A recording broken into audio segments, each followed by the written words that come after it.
The heart of success. Om Swami. Hello বন্ধুরা, আমি RJ Aditi. সফলতার জন্যই কি বাঁচা উচিত? সফলতার জন্যই কি বাঁচা? আমাদের কি সফল হওয়ার নিরিখে বেঁচে থাকা উচিত? কতজনই বা এই সত্যিকে মেনে চলতে পারি? আমাদের এই ভাবনাগুলির মধ্যে কি এমন কোনো জায়গা রয়েছে যেটির সঙ্গে আমরা বাস্তবের সাথে সামঞ্জস্য বিধান করে চলতে পারি? আমরা কিন্তু তা একেবারেই গোলাইনি। কারণ যখনই নিজের জীবনটিকে খুব সুন্দরভাবে গুছিয়ে নেওয়ার চেষ্টা করেছি, যখনই নিজের সঙ্গে কথা বলার, মেশার, এমনকি নিজেকে ভালো করে জানার চেষ্টা করেছি, তখনই মনে হয়েছে আমি বোধহয় বাকি সকলের থেকে পিছিয়ে যাচ্ছি, এমনকি অনেকটাই পিছিয়ে গেছি। এগুলির মধ্যে পারস্পরিক সম্পর্ক কোথায় তা কোনো দিনও আন্দাজ করতে পারিনি। নিজে কেন ভালো নেই, অনেক সময়েই এই বিষয়টি মাথায় এসেছে, কিন্তু এর সঙ্গে অন্য কিছুরও সম্পর্ক জড়িয়ে রয়েছে কিনা সেটা কোনোদিনও খুঁজে বার করতে পারিনি। এভাবেই জীবনটা চলছিল। একলসের এই জীবনটিকে আরো সুন্দর করে সাজানোর তাগিদটাও বেশ দারুণভাবে কাজ করছিল, কিন্তু এর দ্বারা আমি যে কোনোদিন ভালো থাকতে পারবো সেটা কল্পনা করতে পারিনি। কখনো বই মুখে নিয়ে বসে থেকেছি, আবার কখনো বা বন্ধুদের সঙ্গে ঘুরে এসেছি। এসব করে নিজেকে ব্যস্ত রাখবার চেষ্টা করে গেছি, কিন্তু দিনের শেষে এর পরেও নিজেকে একা হিসেবেই খুঁজে পেয়েছি। একটা সময়ে ভীষণ ভয় করত। মানুষের দুঃখের কথা শুনতাম, শুনতে শুনতে কোথাও যেন একটা হারিয়ে যেতাম। সমস্ত উপলব্ধিগুলিকে একসাথে জড়িয়ে ফেলতাম। সঠিক ও বেঠিকের পার্থক্য করতে একেবারেই ভুলে গিয়েছিলাম। অনেকেই বলতেন, এর সঙ্গে মিশিস না, এ তোকে ভালো পরামর্শ দিতে পারবে না। আবার আরো অনেকে এমনটাও বলেছে যে তোর সঙ্গে মেশা যায় না, কারণ সমস্যাটা তোর মধ্যেই রয়েছে। তুই কোনোভাবে মানুষের সঙ্গে কমিউনিকেট করতে পারিস না, তাহলে লোকে কেন এর দায় নিয়ে ঘুরে বেড়াবে? এইসব কথা শুনতে শুনতে আমি এক প্রকার প্রায় ক্লান্ত হয়ে পড়েছিলাম। তখন নিজের জীবনের থেকে একটি বিরতি চাইছিলাম।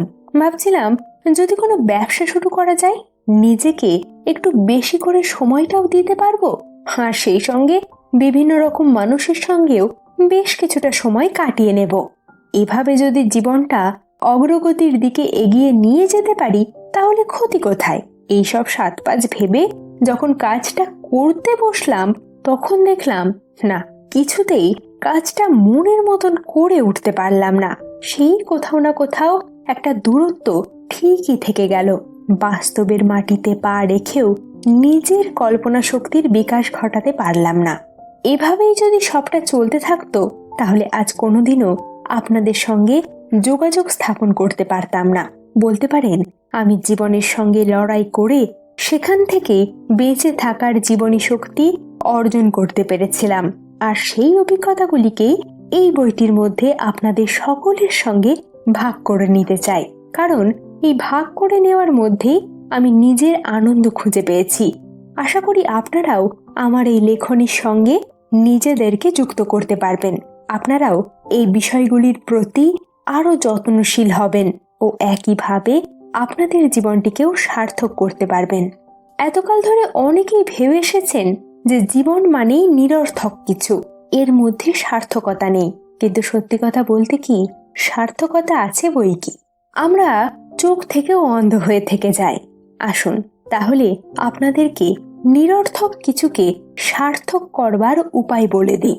সেটা যেভাবে আমার জীবনটিকে বদলে দিয়েছিল, নতুনের সঙ্গে সম্পর্ক স্থাপন করতে গোটা বিষয়টিকে সহজ করে ভাবতে শিখিয়েছিল, আপনারাও না হয় কিছুটা সেভাবেই ভাবতে ও অবাক হতে শিখুন।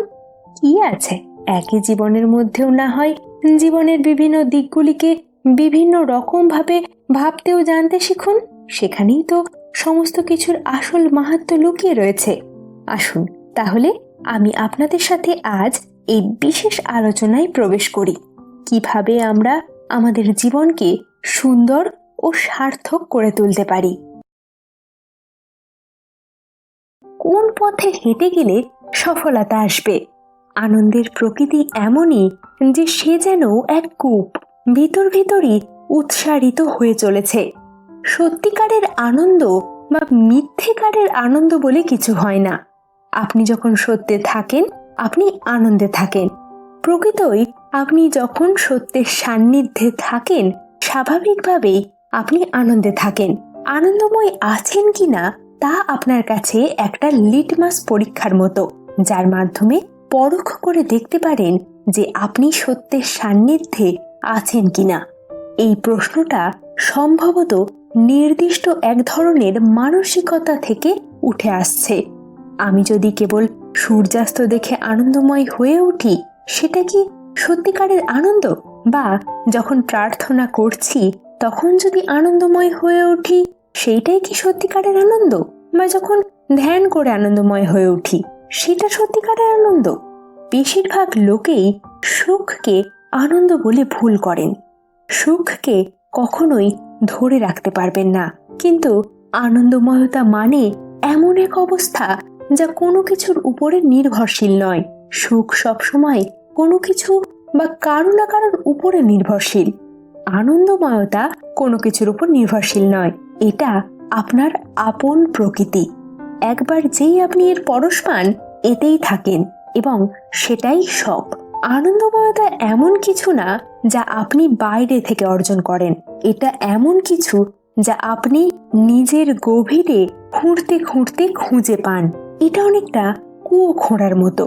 আপনি যদি মুখ হাঁ করে অপেক্ষা করে থাকেন যে কখন বৃষ্টির জল আপনার মুখের মধ্যে পড়বে, যখন বৃষ্টি হবে কয়েক ফোঁটা হয়তো ভিতরে পড়বেও, তা সত্ত্বেও তৃষ্ণা মেটাতে বৃষ্টির জন্য মুখ হাঁ করে থাকাটা খানিকটা হতাশাজনক।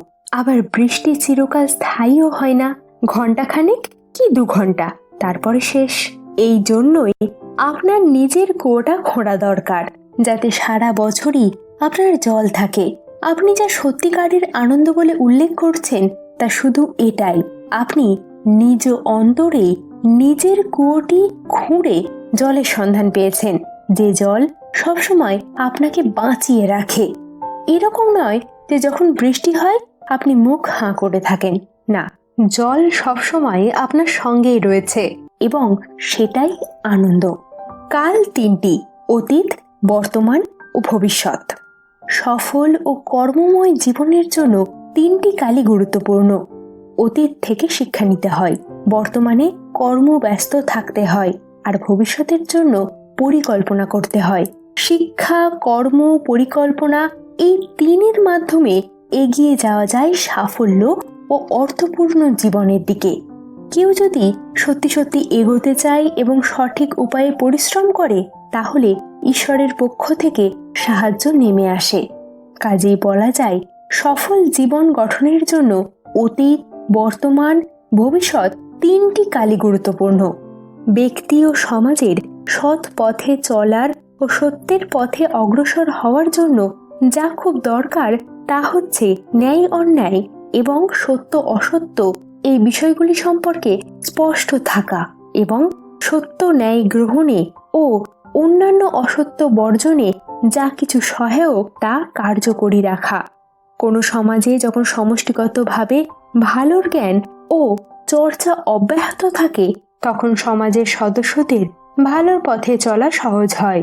কে না বোঝে উত্তম প্রচলন উত্তম কর্মের ক্ষেত্রে অতি সহায়ক। এই অবস্থাটাকে তুলনা করা যায় রৌদ্রোজ্জ্বল দিবসের সাথে।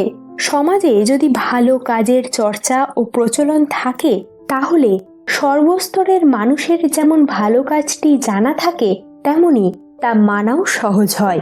আর বিপরীত বিষয়টি সম্পর্কে দ্বিধা, সংকোচ, ভয় ও লজ্জা কাজ করে, যা ওই পথে যাওয়ার ক্ষেত্রে বাধা হয়ে দাঁড়ায়।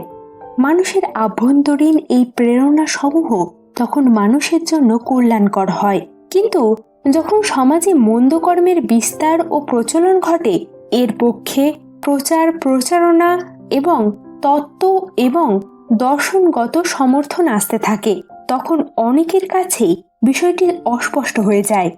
শুধু জ্ঞানগতভাবেই অস্পষ্ট হয় না, কর্মগতভাবেও এই বিষয়ের চর্চায় দ্বিধা, সংকোচ কমতে থাকে। এভাবেই মন্দের অল্প বিস্তারও অধিক বিস্তারে সহায়ক হয়ে থাকে। এই অবস্থাটাকে তুলনা করা যায় অন্ধকার রাতের সঙ্গে, যখন সাধারণভাবে সাদা কালোর পার্থক্য স্পষ্ট থাকে না। সেটা স্পষ্ট হওয়ার জন্য বিশেষ আলোর প্রয়োজন হয়। পূর্বের যে কোনো সময়ের চেয়ে তরুণ প্রজন্ম এখন অনেক বেশি সচেতন। তারা স্বপ্ন দেখতে জানে, বিশ্বাস রাখতে জানে, আর জানে স্বপ্ন জয়ের বাসনায় কলম্বাসের মতো ডিঙি নৌকা নিয়ে অনিশ্চিত যাত্রায় বেরিয়ে পড়তে। কিন্তু এক বুক আশা নিয়ে অনিশ্চিত যাত্রায় সামিল হওয়ার পর অধিকাংশ তরুণ মাঝপথে গিয়ে দ্বিধান্বিত হয়ে পড়ে। দীর্ঘ পথ পাড়ি দিতে গিয়ে হাঁপিয়ে ওঠে, কেউ কেউ রণে ভঙ্গ দিয়ে ফিরে আসে। সাফল্যের পথ কি আসলেই খুব দীর্ঘ? চলুন আজ গজ ফিতা দিয়ে মেপে দেখি সাফল্যের পথ কতটা দীর্ঘ। তরুণ প্রজন্মের চোখে মুখে হরেক রকমের স্বপ্ন।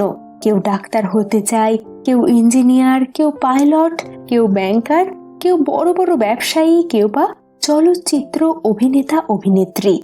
কিন্তু এই হরেক রকম স্বপ্ন দেখতে দেখতে শেষ পর্যন্ত সিংহভাগ স্বপ্ন পথযাত্রীর জায়গা হয় কোনো সরকারি বা বেসরকারি অফিসের খুব সাধারণ কোনো চাকুরে ডেস্কে।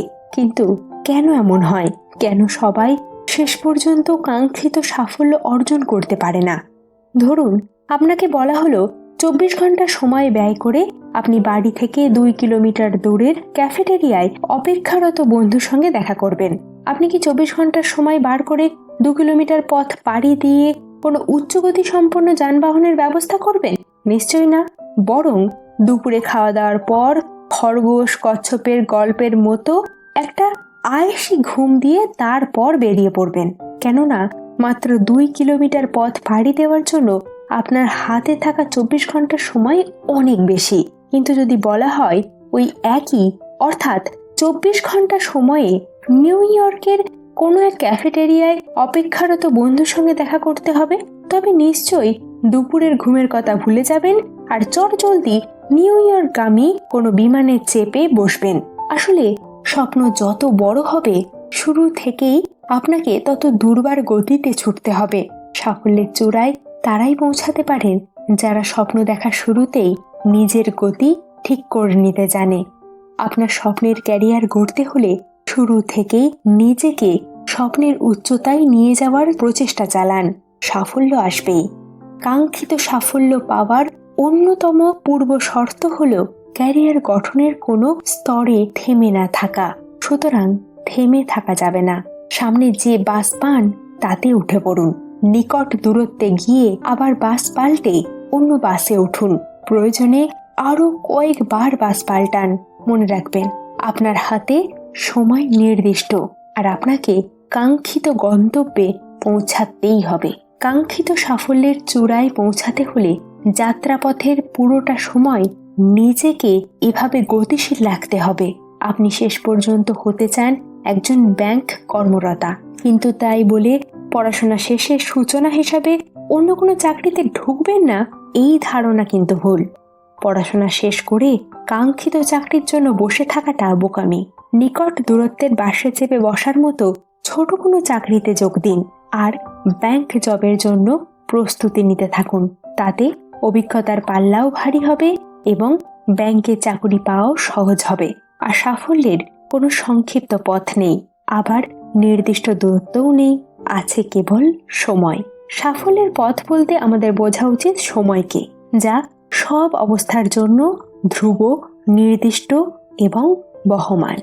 কর্মজীবন শুরু করতে মোটামুটি সব তরুণের সামনে সমান সময় থাকে, কিন্তু যা থাকে না তা হলো গতি। যাদের প্রচেষ্টায় গতি থাকে তারাই সফল হয়। তাহলে আশা করি আপনারা সকলেই বুঝতে পারলেন যে সাফল্যের কোনো নির্দিষ্ট সমীকরণ হয় না। আমরা যে কোনো প্রকারেই সাফল্যকে নিজের জীবনের অঙ্গ বানিয়ে ফেলতে পারি। সাফল্যের সঙ্গে নিজেদের একটা সামঞ্জস্যতা তৈরি করে ফেলতেই পারি। এখানেই আমাদের জীবনের প্রকৃত সার্থকতা। তবে সাফল্য যেভাবেই আসুক না কেন, কেউ আপনাকে এসে কোনো সুযোগ দিয়ে যাক কিংবা আপনি সেই সুযোগের আশায় কোথাও পৌঁছে সাফল্যকে খুঁজে পান, ব্যাপারটা একই যে সেটি আপনার কাছে এসেছে। এখন সবথেকে বড় বিষয় হলো যেটিকে আপনি পেয়েছেন সেটিকে ধরে রাখতে শেখা। কিভাবে নিজের অর্জিত সাফল্যকে ধরে রাখবেন সেটাই আপনার মূল দিক। এটির জন্যই বাস্তব জীবন থেকে আমাদেরকে প্রশিক্ষণ নিতে হয়। আসুন এবারে তাহলে চলে যাই আমাদের পরবর্তী আলোচনার দিকে, কিভাবে নিজের স্বপ্নকে পূরণ করা সম্ভব। কিভাবে নিজের স্বপ্নকে পূরণ করা সম্ভব? স্বপ্ন সেটা নয় যেটা মানুষ ঘুমিয়ে ঘুমিয়ে দেখে। স্বপ্ন সেটাই যেটা পূরণের প্রত্যাশা মানুষকে ঘুমাতে দেয় না। ডক্টর APJ আব্দুল কালাম এই কথাটি বলেছিলেন। এই কথাটির অন্তর্নিহিত অর্থের মধ্যে দিয়েই আমরা নিজেদেরকে প্রশিক্ষিত করে তুলতে পারি। মানুষ স্বপ্ন দেখে, স্বপ্ন ছাড়া মানুষ বাঁচতে পারে না। স্বপ্ন সাধারণত দুই রকমের হয়, যার একটি হলো স্বাভাবিক স্বপ্ন, যা আমরা ঘুমিয়ে ঘুমিয়ে দেখি। আরেক ধরনের স্বপ্ন আছে যা হলো বড় হওয়ার স্বপ্ন, জীবনে কিছু করার স্বপ্ন। এ স্বপ্নই আমাদের জীবনকে পরিচালিত করে, যেমন ডাক্তার, পাইলট, ইঞ্জিনিয়ার, ব্যবসায়ী, শিক্ষক, নেতা ইত্যাদি হওয়ার স্বপ্ন। বাইবেলে সুন্দর কথা আছে, যে বিশ্বাস করে সেই বেঁচে থাকে, যে বিশ্বাস করে তার স্বপ্ন পূরণ হবে এবং তার জন্য কাজ করে সেই ঠিক তার লক্ষ্যে পৌঁছায়। আমরা অনেক কিছু করার স্বপ্ন দেখি, সেই স্বপ্নকে বাস্তবে রূপ দিতে চেষ্টা করতে হয়, পরিশ্রম করতে হয়। উইলিয়াম ল্যাংলয়েড বলেছেন, যেখানে পরিশ্রম নেই সেখানে সাফল্যও নেই। সুতরাং স্বপ্নকে লক্ষ্যে রূপ দিতে কিছু জিনিস মেনে চলতে হয়। তাহলে জেনে নেওয়া যাক সেই সব নিয়ম। যে কোনো কাজ শুরু করার আগে সেটা নিয়ে পরিকল্পনা করতে হয়। পরিকল্পনা করে কাজ করলে কাজের মধ্যে সামঞ্জস্যতা থাকে। তাই স্বপ্নকে বাস্তবে রূপ দিতে সেটা নিয়ে পরিকল্পনা করতে হবে। তুমি যা নিয়ে স্বপ্ন দেখো সেটা একটা ডায়েরিতে লিপিবদ্ধ করে রাখো, যা তুমি অর্জন করতে চাও এবং যা অর্জন তোমাকে এনে দেবে মানসিক প্রশান্তি। প্রতিদিন সকালে একবার ডায়েরিতে চোখ বুলিয়ে নেবে তোমার স্বপ্নকে বাস্তবে পরিণত করতে। কোনো ধারণা বা লক্ষ্য একটি কল্পিত বিষয় হিসাবেই রয়ে যাবে যতক্ষণ না পর্যন্ত তুমি সেটাকে কাগজে লিখে রাখছো। লক্ষ্য অর্জনে এটাই প্রাথমিক মৌলিক পদক্ষেপ। ডায়েরিতে লিখে রাখো স্বপ্ন পূরণ করতে কত সময় লাগতে পারে এবং তা নির্ধারণ করে নাও। এটি লক্ষ্য অর্জনে এগিয়ে যেতে সাহায্য করবে। এই সময়ের মধ্যে স্বপ্নকে বাস্তবে পরিবর্তন করতে হবে। কোনো কাজ শুরু করার আগে এটা আমাকে দিয়ে হবে না, আমি পারবো না, অনেক কঠিন কাজটা, এইসব ভাবা একদম ঠিক না। শুরুটাই যদি নেতিবাচক হয় তাহলে স্বপ্ন পূরণ করা যাবে না, কারণ শুরুতেই তো মাথায় ঢুকে গেছে যে আমি পারবো না। সুতরাং নেতিবাচক চিন্তা থেকে দূরে থাকতে হবে এবং সব সময় ইতিবাচক ভাবতে হবে যে কোনো বিষয়ে, তাহলে কাজটা করতে সহজ হয়। পরিশ্রমের কোনো বিকল্প নেই, যে কোনো কাজের জন্য পরিশ্রম করা আবশ্যক। প্রবাদ আছে, পরিশ্রম সৌভাগ্যের প্রসূতি। তোমার স্বপ্নকে সত্যি করতে হলে তোমাকে অবশ্যই পরিশ্রমী হতে হবে। পরিশ্রমের মাধ্যমে সবকিছু বাস্তবায়িত করা সম্ভব। নিজের উপর বিশ্বাস রাখতে হবে। তুমি যা চাও তা তুমি পাবে এবং তার জন্য হাল ছাড়বে না। প্রতিজ্ঞা করতে হবে তুমি এর শেষ পর্যন্ত যাবে। আত্মবিশ্বাস থাকতে হবে, আমি এটা পারবো। তবেই তুমি তোমার লক্ষ্যে যেতে পারবে। তোমার স্বপ্ন পূরণের ক্ষেত্রে কোনো জিনিস বাধা হয়ে এলে সেটাকে বের করো। সে বাধাকে জয় করে সামনের দিকে এগিয়ে যেতে হবে। সকল অজুহাতকে না বলো। অযথা অজুহাতে কারো কোনো ক্ষতি হচ্ছে না, তোমার নিজেরই ক্ষতি হচ্ছে। অজুহাতকে না বলে স্বপ্ন পূরণের জন্য যা করা দরকার তাই করো। দেখবে একদিন তুমি তোমার লক্ষ্যে ঠিকই পৌঁছে গেছো। ঘুমিয়ে ঘুমিয়ে স্বপ্ন দেখলে শুধু চলবে না। তুমি স্বপ্ন দেখো, তুমি ভাবো, আহা আমার স্বপ্নটা যদি সত্যি হতো। এভাবে শুধু ভাবলে হবে না, ঘুমের জগৎ থেকে বেরিয়ে আসতে হবে, বাস্তবতা দেখতে হবে। স্বপ্ন দেখা সহজ, এটা সবাই দেখে, কিন্তু তোমাকে তোমার স্বপ্ন পূরণ করে লক্ষ্যে পৌঁছাতে হলে বাস্তবতার সম্মুখীন হতে হবে, কাজ করতে হবে। মানুষ অভ্যাসের দাস, তুমি যা অভ্যেস করবে তাই হবে। যেমন অনেকের অভ্যেস ঘন্টার পর ঘন্টা মোবাইল নিয়ে গেম খেলা অথবা ইন্টারনেট ইউজ করা, এই অভ্যেস বাদ দিয়ে বই পড়া অভ্যেস করতে হবে। সময়ের কাজ সময়ে করা অভ্যেস করতে পারো, সকালে জলদি ঘুম থেকে ওঠা অভ্যেস করতে পারো ইত্যাদি। তোমার অভ্যেসগুলোকে ভালো অভ্যাসে পরিণত করো, তাহলে তুমি তোমার লক্ষ্যে অনেক সহজেই এগিয়ে যেতে পারবে। ব্যবসায়ের ভাষায় একটা প্রবাদ আছে, নো রিস্ক নো গেইন। আসলেই তাই, ঝুঁকি ছাড়া কোনো কিছু অর্জন করা যায় না। জীবনের প্রতিটি ক্ষেত্রে ঝুঁকি বিদ্যমান, তেমনি তোমার স্বপ্ন পূরণের বেলাতেও ঝুঁকি থাকবে। এসব ঝুঁকিকে সঙ্গে করে স্বপ্ন পূরণের জন্য কাজ করতে হবে। আমরা অনেকে আছি যাদের ধৈর্য অনেক কম, কোনো কাজ শুরু করলে তা শেষ হবার আগেই হাল ছেড়ে দিই। এমনটা করা মোটেও উচিত নয়। অনেক সময় দেখা যায় লক্ষ্যের খুব কাছাকাছি এসেই হাল ছেড়ে দিয়েছি। সকল কিছুতে ধৈর্য ধারণ করতে হবে। হেরে যাবার ভয় থাকলে চলবে না, এই ভয়টাকে জয় করে এগিয়ে যেতে হবে। নিজেকে শান্ত রাখতে হবে। কোনো স্বপ্নকে বাস্তবে রূপ দিতে হলে তো আগে স্বপ্ন দেখতে হবে, তারপর সেই স্বপ্ন নিয়ে কাজ করতে হবে। প্রতিটা মানুষ স্বপ্ন দেখে, স্বপ্ন দেখতে কোনো বাধা নেই, তবে সেই স্বপ্ন পূরণের জন্য তোমাকে প্রতিজ্ঞাবদ্ধ হতে হবে। আমি পারবো। স্বপ্নকে ভালোবাসতে হয়, তবেই সকল বাধা অতিক্রম করে লক্ষ্যে যেতে পারবে। শেষ করছি মার্ক জুগারবার্গের উক্তি দিয়ে। আমি স্বপ্ন দেখেছিলাম, সেই স্বপ্নে আস্থা ছিল, আর আমি কাজটা ভালোবাসতাম। ফেসবুক বিফল হলেও আমার ভালোবাসাটা থাকতো। জীবনে একটা স্বপ্ন থাকতে হয়, সেই স্বপ্নকে ভালোবাসতে হয়। আবার অন্যদিকে যারা জীবনে কখনো বড় বা কোনো সুন্দর স্বপ্ন দেখে না, বা কখনো সমাজে কোনো ভালো কাজ করে দেখাতে পারেনি, সমাজে কারোর উপকারে আসতে পারেনি, তারা আপনাকে ভয় দেখাবে, নিরুৎসাহিত করবে। অনেক ক্ষেত্রে সমালোচকরা আপনাকে পাগল বলতেও কুণ্ঠাবোধ করবে না। মজার বিষয় হচ্ছে, বড় স্বপ্ন দেখে তা কাউকে বললে স্বপ্ন দেখা মানুষটি সবচেয়ে বেশি নিরুৎসাহিত বা সমালোচনার শিকার হতে পারে, তার রক্তের সম্পর্কের প্রিয় মানুষের দ্বারাই। তাহলে উপায়? আপনি যদি সাহসী হন, বিবেকবান হন, আর আপনার মনে যদি বড় ও সফল হওয়ার দৃঢ় প্রত্যয় থাকে, আর তা যদি আপনি চ্যালেঞ্জ হিসাবে গ্রহণ করতে পারেন, তাহলে এমন কোনো অপশক্তি নেই যা আপনাকে থামাতে পারে। পরীক্ষায় A+ পাওয়ার জন্য যেমন A+ পাওয়া ছাত্রকে অনুসরণ করতে হয়, তেমনি সফল বা বড় হওয়ার জন্য সফল মানুষকেই অনুসরণ করতে হয়। সফল হওয়ার জন্য আপনার দেখা স্বপ্নটি কখনো চুরি হতে দেবেন না। স্বপ্ন চুরি হলে আপনি নিরুৎসাহিত হবেন, আর স্বপ্ন কিন্তু কাছের মানুষরাই বেশি চুরি করে। তাই সাবধান, স্বপ্নকে হৃদয়ে লালন করুন। আপনার স্বপ্নের গাছটিকে জীবিত রাখুন, আর স্বপ্নের গাছটিকে জীবিত রাখতে তাতে প্রতিদিন নিয়ম মেনে জল ঢালুন। দেখবেন একসময় আপনার স্বপ্নের গাছে সুন্দর পাতাসহ রঙিন ফুল ফুটবে, তাতে রঙিন প্রজাপতি আসবে, স্বপ্নের গাছে ফল ধরবে, আর ফলটি সুমিষ্ট হবে, ঠিক আপনি যেমনটা চেয়েছিলেন। বাইবেলে সুন্দর একটা কথা আছে যে, he who live he who believe shall never die, অর্থাৎ যে বিশ্বাস করে সেই বেঁচে থাকে। এই বিশ্বাস এবং কাজের মধ্যে যে ডুবে যেতে পেরেছে, তাকে কোনো দুঃখ মালিন্য স্পর্শ করতে পারে না। কাজের নিজস্ব আনন্দ আছে, কাজের মধ্যে ডুবে যেতে হলে স্বপ্নের প্রয়োজন।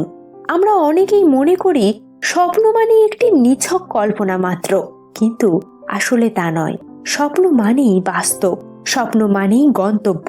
আমি কোথায় যেতে চাই তার নাম স্বপ্ন। মানুষ তার স্বপ্নের সমান বড় হতে পারে। বাস্তব স্বপ্ন ও চেষ্টা কখনোই ব্যর্থ হয় না। যদি স্বপ্নকে বিশ্বাসে রূপান্তরিত করতে পারা যায়, তাহলে তা অর্জনও করা যায়। বিশাল এই পৃথিবীতে দূর মহাকাশের নক্ষত্র থেকে আলো এসে পড়ে। আমরা সবাই এই পৃথিবীর প্রদর্শনীতে অংশ নিচ্ছি মাত্র কিছু সময়ের জন্য, যে সময়টা খুব বেশিও নয়, আবার খুব কমও নয়। এই সময়কে নিজের মতো সাজিয়ে নিতে দরকার সুপরিকল্পিত স্বপ্নের। আমরা সবাই সাফল্য চাই, সকলের জীবনে সেরা জিনিস চাই। কেউই সাদামাটা জীবন চায় না, হামাগুড়ি দিয়ে চলতে চায় না। মানুষ তার আশার সমান সুন্দর এবং বিশ্বাসের সমান বড় হতে পারে। প্রত্যেকের হৃদয়ে একজন মানুষ বসবাস করে, সে কথা বলে, আত্মনিমগ্ন হয়ে কান পাতলে সে ভেতরের মানুষটির কথা শোনা যায়। সে যা বলে ঠিক সেই অনুযায়ী কাজ করলে জীবনে সফল হওয়া যায়, বড় কিছু করা যায়। কারণ সেখানে আমি বা আপনি সম্পূর্ণ একা। জীবনে আপনি কি করতে চান এটা আপনার পরিবার, সমাজ, রাষ্ট্র আপনাকে নির্ধারণ করে দিতে চাইবে। কিন্তু এই সব কিছুর বাইরে আপনার ভিন্ন কিছু করার ইচ্ছা থাকতে পারে, কিংবা আপনিও পারিপার্শ্বিকের নির্ধারণ করা লক্ষ্যের অনুসারী হতে পারেন। তবে তার আগে একবার নিজেকে প্রশ্ন করুন, উপলব্ধি করুন, অন্তরের অন্তঃস্থল থেকে একটা উত্তর আসবেই, আর সেই পথটা অনুসরণ করুন। কখনো বিফল হবেন না। রাজার সিংহাসনে রাজা একাই বসেন। একই সিংহাসনে একসঙ্গে দুইজন বসতে পারেন না। 2000 মাইল হিমালয় পর্বতমালায় হয়তো কোটি কোটি লোকের জায়গা হতে পারে, কিন্তু শৃঙ্গের সর্বোচ্চ শিখরে দুইজন লোক একসাথে আরোহণ করতে পারেন না। একজনকে আগে উঠতে হয়, তারপর অপরজনকে। এই জন্য তেনজিং এবং হিলারি একসঙ্গে শিখরে আরোহণ করতে পারেননি। তেনজিং আগে ওঠার কারণে সর্বপ্রথম এভারেস্ট শৃঙ্গ আরোহণকারী হিসাবে 1 নম্বরে তার নাম চলে এসেছে। বাইবেলে আছে, টপ অব দ্য হিলে যেতে হয় একা। আসলেই তাই। যে মানুষ প্রতিকূলতা এড়িয়ে একাকী চলতে শুরু করে, সেই পথ পেয়ে যায়, সেই এগিয়ে যায়। তার কথাই ইতিহাসে লেখা থাকে। পরিশেষে বলতে চাই, যে স্বপ্নের জন্য আপনি মরতেও রাজি, এমন স্বপ্ন দেখুন। স্বপ্ন না থাকলে আপনি কখনো উন্নতি করতে পারবেন না, কারণ স্বপ্নই জীবনের জ্বালানি। নিজেকে নিয়ে স্বপ্ন দেখুন এবং তা পূরণের প্রতিজ্ঞা করুন। সমস্ত ঝুঁকি গ্রহণ করুন সাহসের সঙ্গে। তাহলে দেখলেন তো, স্বপ্নের পথে হাঁটতে থাকারও একটা গুরুত্ব রয়েছে। এত সহজে স্বপ্নের পথ থেকে সরে আসা যায় না। আমরা স্বপ্ন দেখতে শিখি ঠিকই, কিন্তু প্রকৃতির সঙ্গে নিজের স্বপ্নগুলোকে সম্পর্কিত করে তুলতে পারি না। ফলে অনেক ক্ষেত্রেই আমাদের স্বপ্নগুলো হেরে যায়। কিন্তু নিজেকে যদি স্বপ্ন দেখতে শেখাতে পারেন, তাহলে দেখবেন খুব সহজেই আপনি আপনার স্বপ্নগুলির সঙ্গে প্রকৃতিকেও মিলিয়ে ফেলেছেন। চলুন এবারে চলে যাওয়া যাক আমাদের পরবর্তী আলোচনার দিকে। কিভাবে নিজেকে সমাজের সামনে তুলে ধরা উচিত। এই বিষয়টি সম্পর্কে কিন্তু আমরা অনেকেই কোনো স্থির সিদ্ধান্তে উপনীত হতে পারি না। আসুন তাহলে এবার জেনে নিই কিভাবে নিজেদেরকে সমাজের সামনে তুলে ধরা সম্ভব। কিভাবে নিজেকে সমাজের সম্মুখে তুলে ধরা উচিত। বিজ্ঞানের ইতিহাসে স্যার আইজ্যাক নিউটনের নামটি নিশ্চয়ই কারোরই অজানা নয়, কিন্তু এই নামের পেছনে যে হাড় কাঁপানো ইতিহাস রয়েছে তা কি জানেন? আমাদের জীবনে একটু বাধা আসলেই আমরা ভেঙে পড়ি, কিন্তু নিউটনের জীবনের গল্প পড়ার পর আপনার মনে হবে আপনি যে বাধাগুলির সম্মুখীন হয়েছেন সেগুলি কিন্তু কিছুই নয়। আইজ্যাক নিউটনের জন্ম মন চায়, সফলতার জন্যই কি বাঁচা, কিভাবে নিজেকে সমাজের সম্মুখে তুলে ধরা উচিত। বিজ্ঞানের ইতিহাসে স্যার আইজ্যাক নিউটনের নামটি নিশ্চয়ই কারোরই অজানা নয়, কিন্তু এই নামের পেছনে যে হাড় কাঁপানো ইতিহাস রয়েছে তা কি জানেন? আমাদের জীবনে একটু বাধা আসলেই আমরা ভেঙে পড়ি, কিন্তু নিউটনের জীবনের গল্প পড়ার পর আপনার মনে হবে আপনি যে বাধাগুলির সম্মুখীন হয়েছেন সেগুলি কিন্তু কিছুই নয়। আইজ্যাক নিউটনের জন্মই হয়েছিল নির্দিষ্ট সময়ের আগে, অর্থাৎ একজন স্বাভাবিক শিশু মাতৃগর্ভে যে পরিমাণ সময় থাকার পর ভূমিষ্ঠ হয় তার অনেক আগেই। স্বভাবতই জন্মের পর থেকেই তিনি অত্যন্ত দুর্বল ছিলেন। এমন দুর্বল একটি শিশুর ভূমিষ্ঠ হওয়ার 3 মাসের মধ্যেই নিউটনের বাবা মারা যান। পিতার দেহত্যাগের মাত্র 3 বছর পরে নিউটনের মা আবার একটি বিবাহ বন্ধনে আবদ্ধ হন। সৎ বাবার কাছে ঠাঁই হয়নি শিশু নিউটনের। দুর্বল নিউটন তার দিদার কাছে বড় হতে থাকে। ভূমিষ্ঠ হওয়ার পর মাত্র 3 মাস পরেই তিনি বাবাকে হারিয়েছিলেন ঠিকই, কিন্তু 3 বছর পরেই মায়ের স্নেহ থেকে বঞ্চিত হলেন তিনি। যখন নিউটনের একটু বোঝার ক্ষমতা হলো, তখন থেকেই তার মা এবং তার সৎ বাবার প্রতি একটি বিরূপ মনোভাব তার মধ্যে জন্ম হয়। পিতামাতার আদর আর মায়ের স্নেহ মমতা ছাড়া বেড়ে ওঠা একজন শিশুর মধ্যে এরূপ মনোভাব জন্ম নেওয়াটাই স্বাভাবিক। এরপর তাকে একটি স্কুলে ভর্তি করে দেওয়া হয়। সেখানেই চলতে থাকে তার পড়াশোনা। নিউটনের বয়স তখন 15 বছর। তখনই তার সৎ পিতার মৃত্যু হয়। স্বামীর মৃত্যুর পর নিউটনের মা পুনরায় নিউটনের দিদার বাড়িতে ফিরে আসেন। ফিরে আসার পরেই তিনি নিউটনের পড়াশোনা বন্ধ করে দেন এবং তাকে খামারে কাজ করতে যেতে বলেন, যাতে করে কিছু অর্থ হাতে আসে। এত সংঘর্ষময় জীবন থাকার পরেও তার জীবনে প্রেম এসেছিল। এক মেয়ের সঙ্গে তার প্রেম হয়ে যায়। ধীরে ধীরে সেই প্রেম বিবাহে পরিণত হয়। যখন তারা বিবাহ করছিলেন তখন নিউটনের বয়স ছিল মাত্র 19 বছর। কিন্তু কিছুদিনের মধ্যেই সেই মেয়েটি নিউটনকে ছেড়ে চলে যায়। যাকে তিনি জীবনসঙ্গী হিসেবে পাশে পেয়েছিলেন সেও তাকে ছেড়ে চলে গেল। এরপর তিনি আবার একা হয়ে গেলেন। এরপর নিউটন সারা জীবন অবিবাহিত ছিলেন। এভাবেই দুর্ভাগ্য নিয়ে তার পথ চলা শুরু হয়েছিল। কঠোর মনোবল নিয়েই আবার পড়াশোনায় মনোনিবেশ করলেন। রক্তে যার সংগ্রাম আছে, জীবন যুদ্ধে সে কিভাবে হারবে? ভাবছেন তিনি পড়াশোনায় কি অত্যন্ত বিচক্ষণ ছিলেন? তা কিন্তু নয়। পড়াশোনায় তিনি ছিলেন মাঝারি ধরনের। তবে তার মধ্যে বদলা এই শব্দটার প্রতিফলন প্রচুর পরিমাণে দেখা যেত। তবে তার বদলা নেওয়া আর আমাদের বদলা নেওয়ার মধ্যে রয়েছে বিস্তর ফারাক। সক্রেটিস সবসময় বলতেন, নিজেকে জানো। খুব কঠিন একটা কথা। আমৃত্যু মানুষ নিজেকে জানার প্রাণপণ চেষ্টা করে যায়, কিন্তু নিজেকে কি জানতে পারে? প্রশ্নকে প্রশ্নবিদ্ধ করার মতো একটা অবস্থা হয়তো তৈরি হয়, তবে সত্যতা বেরিয়ে আসার আগেই মুখ থুবড়ে মাটিতে পড়ে যায়। পৃথিবীতে অন্যকে জানা যতটা কঠিন, নিজেকে জানা তার থেকেও আরো কঠিন। পৃথিবীতে প্রথম বিজ্ঞানী গ্রিসের থেলিস বলতেন, সবচেয়ে বেশি কঠিন কাজ হচ্ছে নিজেকে চেনা, সবচেয়ে সহজ কাজ হচ্ছে অন্যদের উপদেশ দেওয়া। যদিও প্রখ্যাত কথা সাহিত্যিক হুমায়ুন আহমেদ তার জীবনবোধের অভিজ্ঞতা থেকে বিশ্বাস করতেন, একজন মানুষকে সত্যিকারের জানার উপায় হচ্ছে তার স্বপ্নটা জানা। হয়তো অন্যকে স্বপ্ন দেখানো যায়, অন্যের স্বপ্নটা বোঝার মতো করে নিজের দৃষ্টিভঙ্গি তৈরি করা যায়, কিন্তু নিজের স্বপ্নটা মানুষ কি কখনো নিজে দেখতে পারে? নিজেকে জানা যতটা কঠিন, নিজের স্বপ্নকে জানাও ততটাই কঠিন।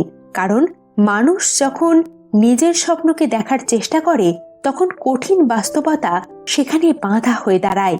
নিজেকে আমরা যতটুকু দেখি ততটুকু না দেখার মতো।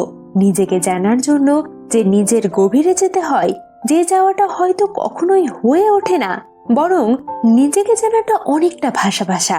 জলে ভাসা পদ্ম আমি শুধুই পেলাম ছলন এর মতো। বোধহয় নিজেকে চেনাটা, নিজের স্বপ্নটাকে খোঁজাটা আইসবার্গ থিওরির মতো, যেখানে বলা হচ্ছে একটি বরফ খণ্ডের 100 ভাগের মধ্যে 5 ভাগ সমুদ্র পৃষ্ঠের উপরে থাকে, বাকি 95 ভাগ সমুদ্র পৃষ্ঠের নিচে থাকে। অধিকাংশ মানুষই সমুদ্র পৃষ্ঠের উপরের এই 5 ভাগকেই সমগ্র বরফ খণ্ড হিসাবেই ভেবে নেন এবং ভুলে যান যে এর বেশিরভাগ অংশই অদৃশ্য। এই আইসবার্গ থিওরির মতো নিজেকে জানার দৃশ্যমান সামান্য অংশটুকু দেখে আমরা নিজের অদৃশ্যমান বেশিরভাগ অংশটুকু দেখতে পাই না।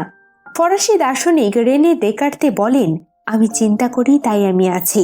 তবে এই চিন্তাটা মন না আত্মা থেকে আসে, সেটার কোনো বিহিত তিনি করতে পারেননি। মন ও আত্মা ভিন্ন হলেও তিনি দুটোকে এক ভেবে গুলিয়ে ফেলেছেন।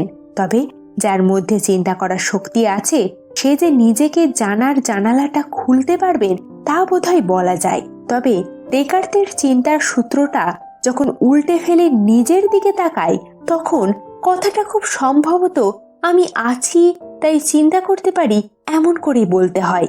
কোনটা নিজেকে জানা আর কোনটা অজানা, সেটা একটার পর একটা থিওরি দিয়ে ব্যাখ্যা করাটা সম্ভব নয়। যতটা সম্ভব ততটাও নয়। লিও টলস্টয় বলেছেন, সবাই ভাবে পৃথিবীকে বদলে দেবে, কিন্তু কেউই নিজেকে বদলানোর কথা ভাবে না। কথাটা অমৃত সমান। যে নিজেকে চেনে না, সে নিজেকে বদলাতে পারে না। পৃথিবী বদলানোর মতো শক্তিও তার থাকে না। বাস্তবে মানুষ নিজেকে হয়তো জানতে পারে, তবে সে জানাটা মানুষকে সাহসী না করে ভীত করে। নিজেকে জেনে মানুষ পিছিয়ে পড়ে, ভয়ে কেঁপে ওঠে, কারণ সে জানাতে হয়তো আলো থাকে না, অন্ধকার থাকে, পুণ্য থাকে না, পাপ থাকে। মানুষের মতো মানুষটা থাকে না, দৈত্যের মতো দানবটা থাকে। যে মানুষটা জানে তার ভেতর যা কিছু আছে তা সবই মন্দ, সে নিজেকে কখনো জানতে চাইবে না। একজন অপরাধীর অপরাধ বোধ থাকতে পারে, সে জানে অপরাধ বোধ অনুশোচনার জন্ম দেয়, সে বোধটা ভালো, তবে তা দিয়ে তো আর অপরাধ মোচন হবে না। প্রতিটা মানুষ হয়তো নিজেকে একটা সময়ে এসে জানে, সেটা কখনো আলো দেখে না। গোপন দহনের তীব্র আগুনে প্রতিদিন নিঃশব্দে গুমড়ে গুমড়ে মরে হয়তোবা। ইতিহাস থেকে অনেক প্রেমপত্র আমরা খুঁজে পাই, তবে সেটা কতটা নিজেকে জানা, কতটা আবেগ, কতটা কল্পনা, তা যে লেখে সে হয়তো জানে, আর পৃথিবীর কারোর পক্ষে তা জানা সম্ভব হয় না। যেমন সত্যটা কতটা সত্য, কতটা মিথ্যা, তা হয়তো সময় জানে, প্রকৃতি জানে, মানুষ জানে না। চার্চিল তার স্ত্রীকে লিখেছিলেন, ভালোবাসার যদি কোনো অ্যাকাউন্ট থেকে থাকে তবে তোমার কাছে ঋণে আমি যার পর নাই খুশি। তোমার সঙ্গে আর তোমার হৃদয়ে বেঁচে থাকার এই অনুভূতি আমি কোন ভাষায় বা প্রকাশ করব। সব চিঠির মধ্যে যে ব্যাকুলতা আছে তাতে ভালোবাসা কতটা সত্য, কতটা মিথ্যা, তা যারা লিখেছেন তারা হয়তো জানতেন, তবে নিজের ভেতরে সত্যটা কতটা কঠিন সত্যের সঙ্গে লড়েছে সেটা বোধহয় ইতিহাস বিচার করবে। যে বেকার ছেলেটার পায়ের জুতো পিচ ঢালা কঠিন রাস্তায় ঘুরে ঘুরে ক্ষয়ে গেছে, সে জানে না তার চাকরিটা হবে কিনা। যে মধ্যবিত্ত মানুষটা দিন আনে দিন খায়, সে জানে না আগামীকালটা তার কি হবে। যে মানুষটা ক্যান্সারের সাথে যুদ্ধ করতে করতে মৃত্যুর দিন গুনছে, সে জানে না কখন তার মৃত্যু হবে। যে মানুষটা প্রতিদিন সত্যের জন্য লড়াই করছে, সে জানে না এই সত্যের জন্য চরম মূল্য তাকে দিতে হবে কিনা। মায়ের মুখটা যে ছেলেটা অনেক দিন দেখেনি, সে জানে না তার মাকে আর কোনো দিন দেখবে কিনা। বাবার ক্লান্ত দেহটা আর কখনো মায়াবী চোখে সন্তানদের মুখ দেখবে কিনা, বাবা তা জানে না। এই না জানাটাই হয়তো নিজেকে জানা। সব হারিয়ে যে পথে নেমেছে তার মূল্য কতটুকু সে কি কখনো জানতে পারে? মানুষের দুঃখে যে ঝাঁপিয়ে পড়তো, আজ তাকে দেখারও জানার কেউ নেই। আপন কখন পর হয়েছে কেউ জানেনি। বোবা কান্নাটা হয়তো জেনেছে। সব জানাগুলো কখন যেন নদীর জলে ডুবে মরেছে, মাটিতে আছড়ে পড়েছে বিবর্ণ গিটার কোনো হারানো পথে। এমন করে নিজেকে জানতে গিয়ে মানুষের প্রতিদিন হারিয়ে যাওয়া আর শূন্যতায় ঝুলে ঝুলে বাঁদরের মতো নিজেকে খোঁজা। সে যাই হোক, মানুষ নিজেকে না জেনেও জানুক, আরো জানুক, অনেক বেশি করে জানুক।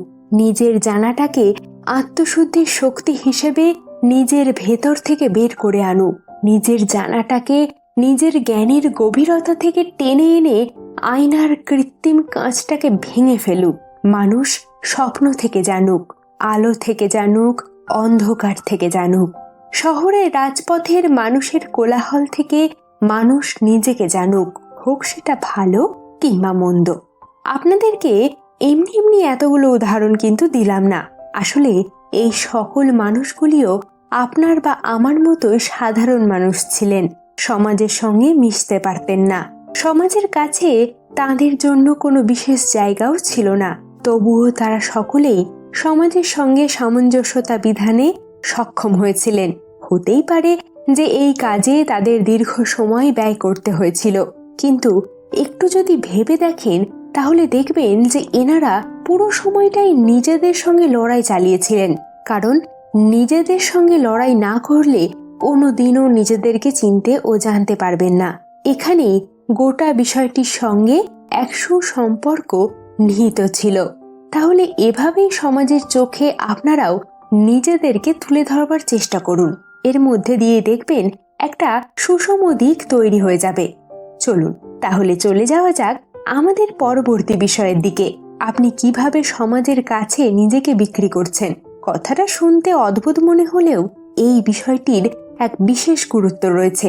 আপনি নিজেকে সমাজের সামনে যেভাবে তুলে ধরবেন, সমাজও আপনাকে একটি পণ্যের মতোই নিজের দিকে টেনে নেবে। আসলে সমাজের কাছে সকলেই সমান। যারা সমাজকে কিছু দিতে পারবে, সমাজ তাদের নিরিখেই ভালো কিছু ভাবে বা তাদের জন্যই ভালো কিছু তুলে রাখে। এখানেই হলো আসল বিষয়টি। তাই আপনি সমাজকে কিভাবে কতটা দিতে পারবেন ও সমাজের চোখে আপনার সম্মান কিভাবে বাড়বে, এই বিষয়টি নিয়ে আলোচনা করাটা খুবই প্রয়োজনীয়। আপনি সমাজকে কতখানি দিতে পারবেন? সমাজের চোখে নিজের গুরুত্ব কিভাবে বজায় রাখা সম্ভব? মানুষ হলো সমাজবদ্ধ জীব। ব্যক্তি মানুষের সব সার্থকতা সমাজকে কেন্দ্র করেই। সমাজে স্বীকৃতির উপর নির্ভর করেই মানুষের সম্পূর্ণতা। কিন্তু মানুষ দল বেঁধে বাস করলেই তা সমাজ হয় না। প্রত্যেক মানুষ একে অপরের কল্যাণের কথা ভেবে সাধ্যমতো সাহায্যের হাত বাড়িয়ে দিয়ে নিয়ম ও শৃঙ্খলার অদৃশ্য বন্ধনে আবদ্ধ হয়ে বাস করলে সেই জনগোষ্ঠীকে সমাজ বলে। এই সমাজকে বাঁচিয়ে রাখা এবং এগিয়ে নিয়ে যাওয়া ব্যক্তি মানুষের অন্যতম দায়বদ্ধতা। এক সমাজে ধনী, গরিব, সহায়, সম্বলহীন নানা রকম মানুষের বাস। শিক্ষিত, অশিক্ষিত সবাইকে নিয়েই সমাজ। সমাজে পিছিয়ে পড়া মানুষদের সাহায্যের হাত বাড়িয়ে দেওয়াই হলো সমাজ সেবা। কিন্তু কেমন আছেন পাশের বাড়ির মানুষটি, এমন প্রশ্ন করার মতো সময়ও আমাদের নেই। ক্রমেই আমরা যান্ত্রিক হয়ে যাচ্ছি। এতে সমাজে নেতিবাচক প্রভাব পড়ছে। তাই আমাদের চিন্তার পরিবর্তন জরুরি। আমাদের সমাজের দিকে তাকালে প্রতিনিয়ত আমরা দেখতে পাই বিভিন্ন ধরনের বৈষম্য, যা অতি দুঃখের হলেও সত্য। আজকের আধুনিক বিশ্বের ছোঁয়া সত্ত্বেও আমরা সেকেলে সমাজ ব্যবস্থা থেকে বেরিয়ে আসতে পারিনি। প্রাচীন সমাজ ব্যবস্থা, কুসংস্কার, বৈষম্য ও অবমূল্যায়ন আমাদের কুঁড়ে কুঁড়ে খাচ্ছে। শ্রেণী বৈষম্যের দিকে তাকালে দেখা যায় সমাজের একটি গরিব লোক শিক্ষিত, মেধাবী ও নেতৃত্ব দেওয়ার মতো যোগ্যতা রাখলেও আমাদের ধনতান্ত্রিক সমাজ ব্যবস্থা এই লোককে সুযোগ না দিয়ে তাকে অবমূল্যায়ন করে পেছনে ফেলে রাখে, যা আমাদের জাতিকে অন্ধকারের দিকে ঠেলে দেয়। পক্ষান্তরে একজন সম্পদশালী ব্যক্তি মেধা ও নেতৃত্বের যোগ্যতা না থাকা সত্ত্বেও সমাজ তাকে নেতৃত্বের ভার দেয়, যা আমাদের সমাজ ব্যবস্থার জন্য হুমকি স্বরূপ। এই সমাজ নিয়ে আমাদেরই ভাবতে হবে, স্বপ্ন দেখতে হবে সমাজ নিয়ে। একটি সমাজে ধনী, গরিব নির্বিশেষে সব রকম মানুষের বাস। যাদের আর্থিক অবস্থা ভালো তারা সব রকম সুযোগ সুবিধা ভোগ করতে পারে। কিন্তু সমাজে যারা গরিব, সহায়, সম্বলহীন তারা ভাগ্যের দোহাই দিয়েই দুঃখ কষ্টের কঠিন জীবনকেই মেনে নিতে বাধ্য হয়। স্বার্থকেন্দ্রিক বেঁচে থাকার মধ্যে কোনো সুখ নেই। এতে নিজেকে ও নিজের পরিবারকে ঘিরে আত্মকেন্দ্রিকতার এক সংকীর্ণ গণ্ডি গড়ে ওঠে। প্রকৃত সুখ রয়েছে সমাজের জন্য, দেশের জন্য নিঃস্বার্থভাবে কিছু করে বাঁচার মধ্যে।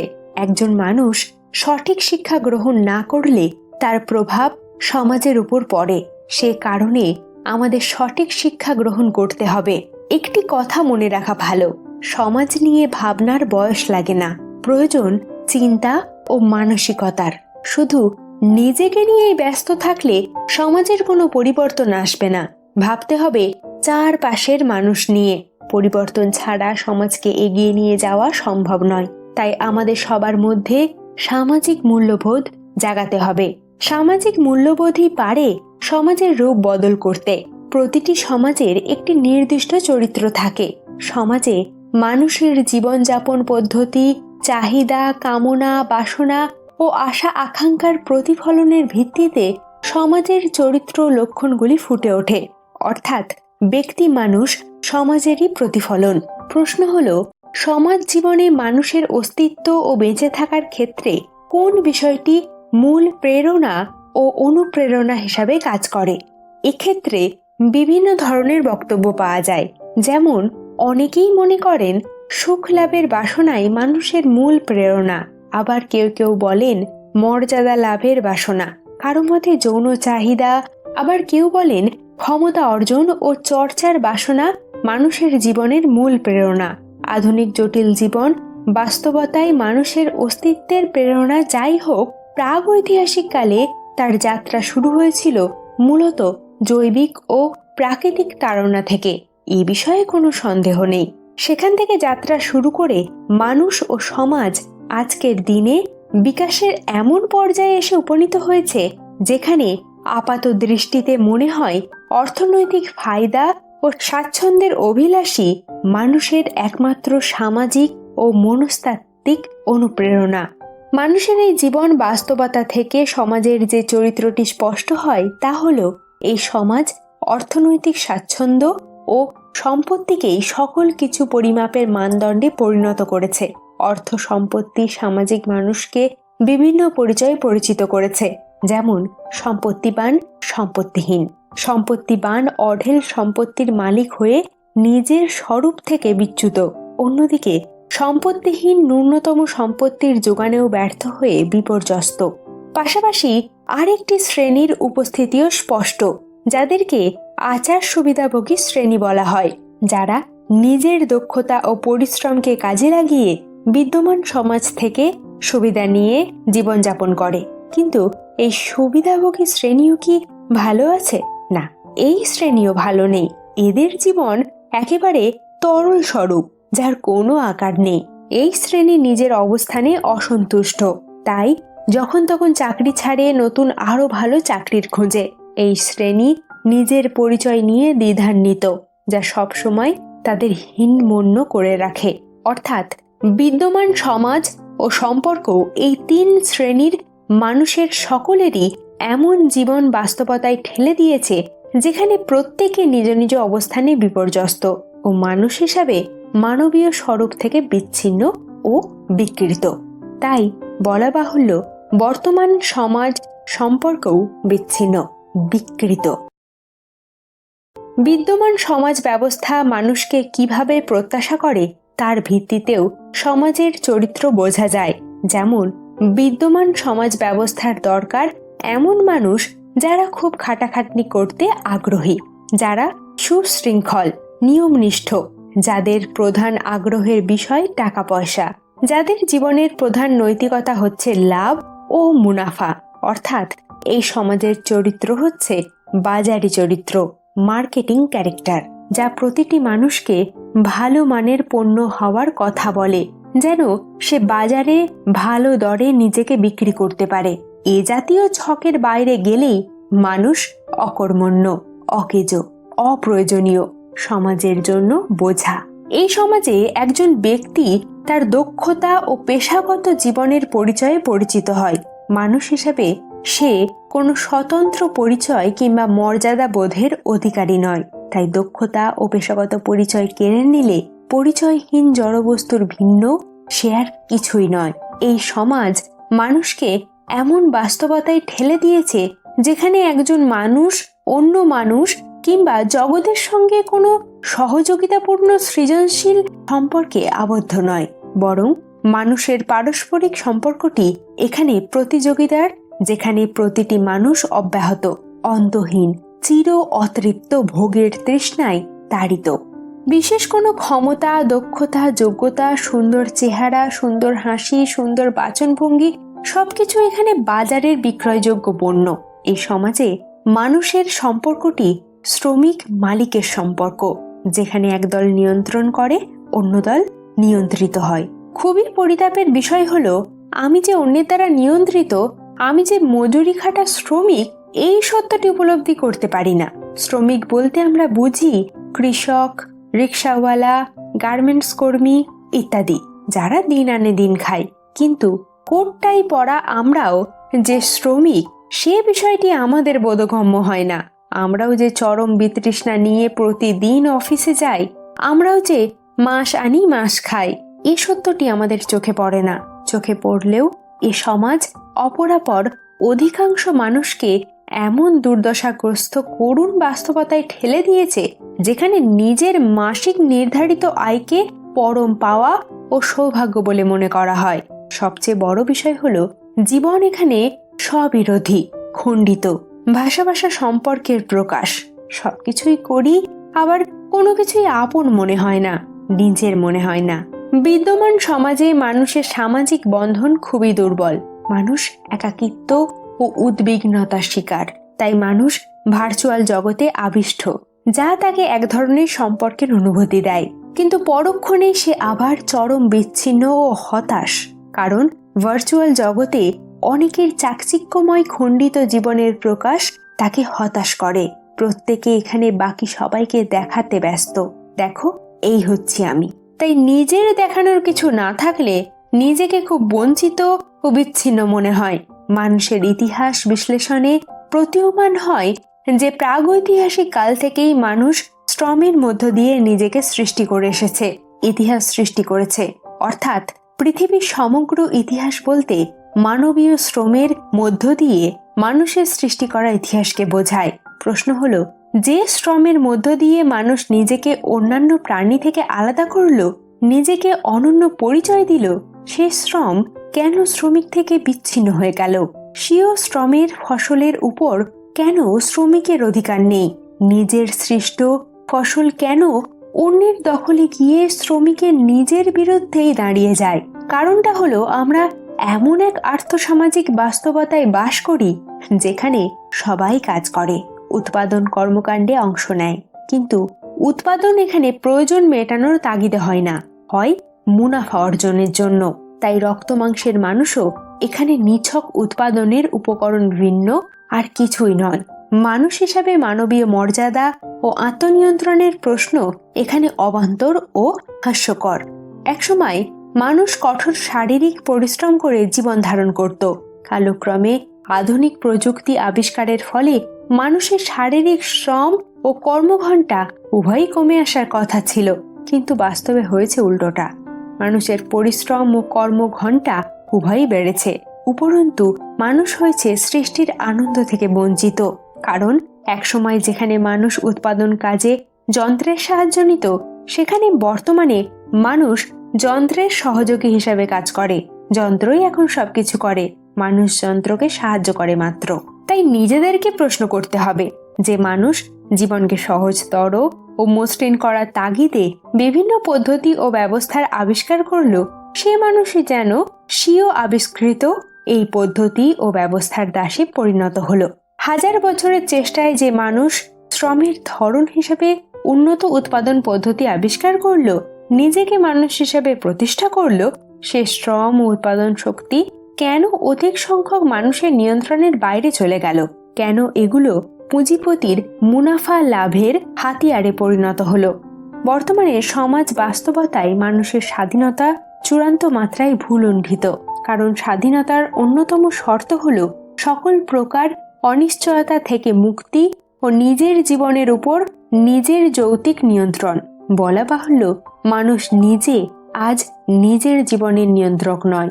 সে নিজে যৌক্তিকভাবে নিজের জীবনের পরিকল্পনা করে না, পরিকল্পনা করে অন্য কেউ, মুনাফার আশায়, লাভের আশায়। অপরিহার্যভাবেই এই শত্রু কোনো মানুষ নয়, এই শত্রু হলো টাকা আর মুনাফার প্রতি মানুষের লোভ। তাই এমন সমাজ বাস্তবতার প্রতিষ্ঠা প্রয়োজন যা টাকা নামক শত্রুকে সমাজ থেকে গুরুত্বহীন করে বিলোপ করে দিতে পারে। সমাজ এই শত্রুর প্রভাবমুক্ত হলেই মানুষ স্বীয় লাভ ও মুনাফার লোভে তাড়িত হবে না। মানুষের পারস্পরিক সহযোগিতাপূর্ণ সম্পর্কের চর্চা ও সমাজ জীবনের যৌক্তিক নিয়ন্ত্রণের পথ সুগম হবে। মানুষ মুক্ত, স্বাধীন ও মানবীয় মর্যাদা সম্পন্ন সমাজ প্রতিষ্ঠায় সক্ষম হবে। তাই প্রত্যাশা, জাগ্রত হোক মানুষের শুভবুদ্ধি, ত্বরান্বিত হোক মুক্তির সংগ্রাম, মুক্ত হোক সমাজ, প্রতিষ্ঠিত হোক মানুষের মর্যাদা। তাহলে বুঝতেই পারলেন কিভাবে মানুষ নিজেকে সমাজের কাছে বিক্রয় বস্তু হিসাবে তুলে ধরেছে। কিন্তু প্রকৃত অর্থে কি মানুষ নিজেকে একটি বস্তু হিসাবে তুলে ধরতে সক্ষম হয়েছে? এমনটাও তো নয়। আসলে সমাজের কাছে নিজের জায়গা তৈরি করবার জন্যই মানুষ এভাবে ভাবতে বাধ্য হয়েছে। এবারে চলুন চলে যাওয়া যাক আমাদের পরবর্তী বিষয়টির দিকে। এখানে আমরা আলোচনা করব কঠোর পরিশ্রমের বিষয়টিকে নিয়ে, কারণ কঠিন পরিশ্রমের মধ্যে দিয়েই নাকি একটি কাজকে পূর্ণতা প্রদান করা সম্ভব হয়ে থাকে। আসুন তাহলে জেনে নিই কি সেই প্রক্রিয়া যা আমাদেরকে পূর্ণতা প্রদানে সক্ষম।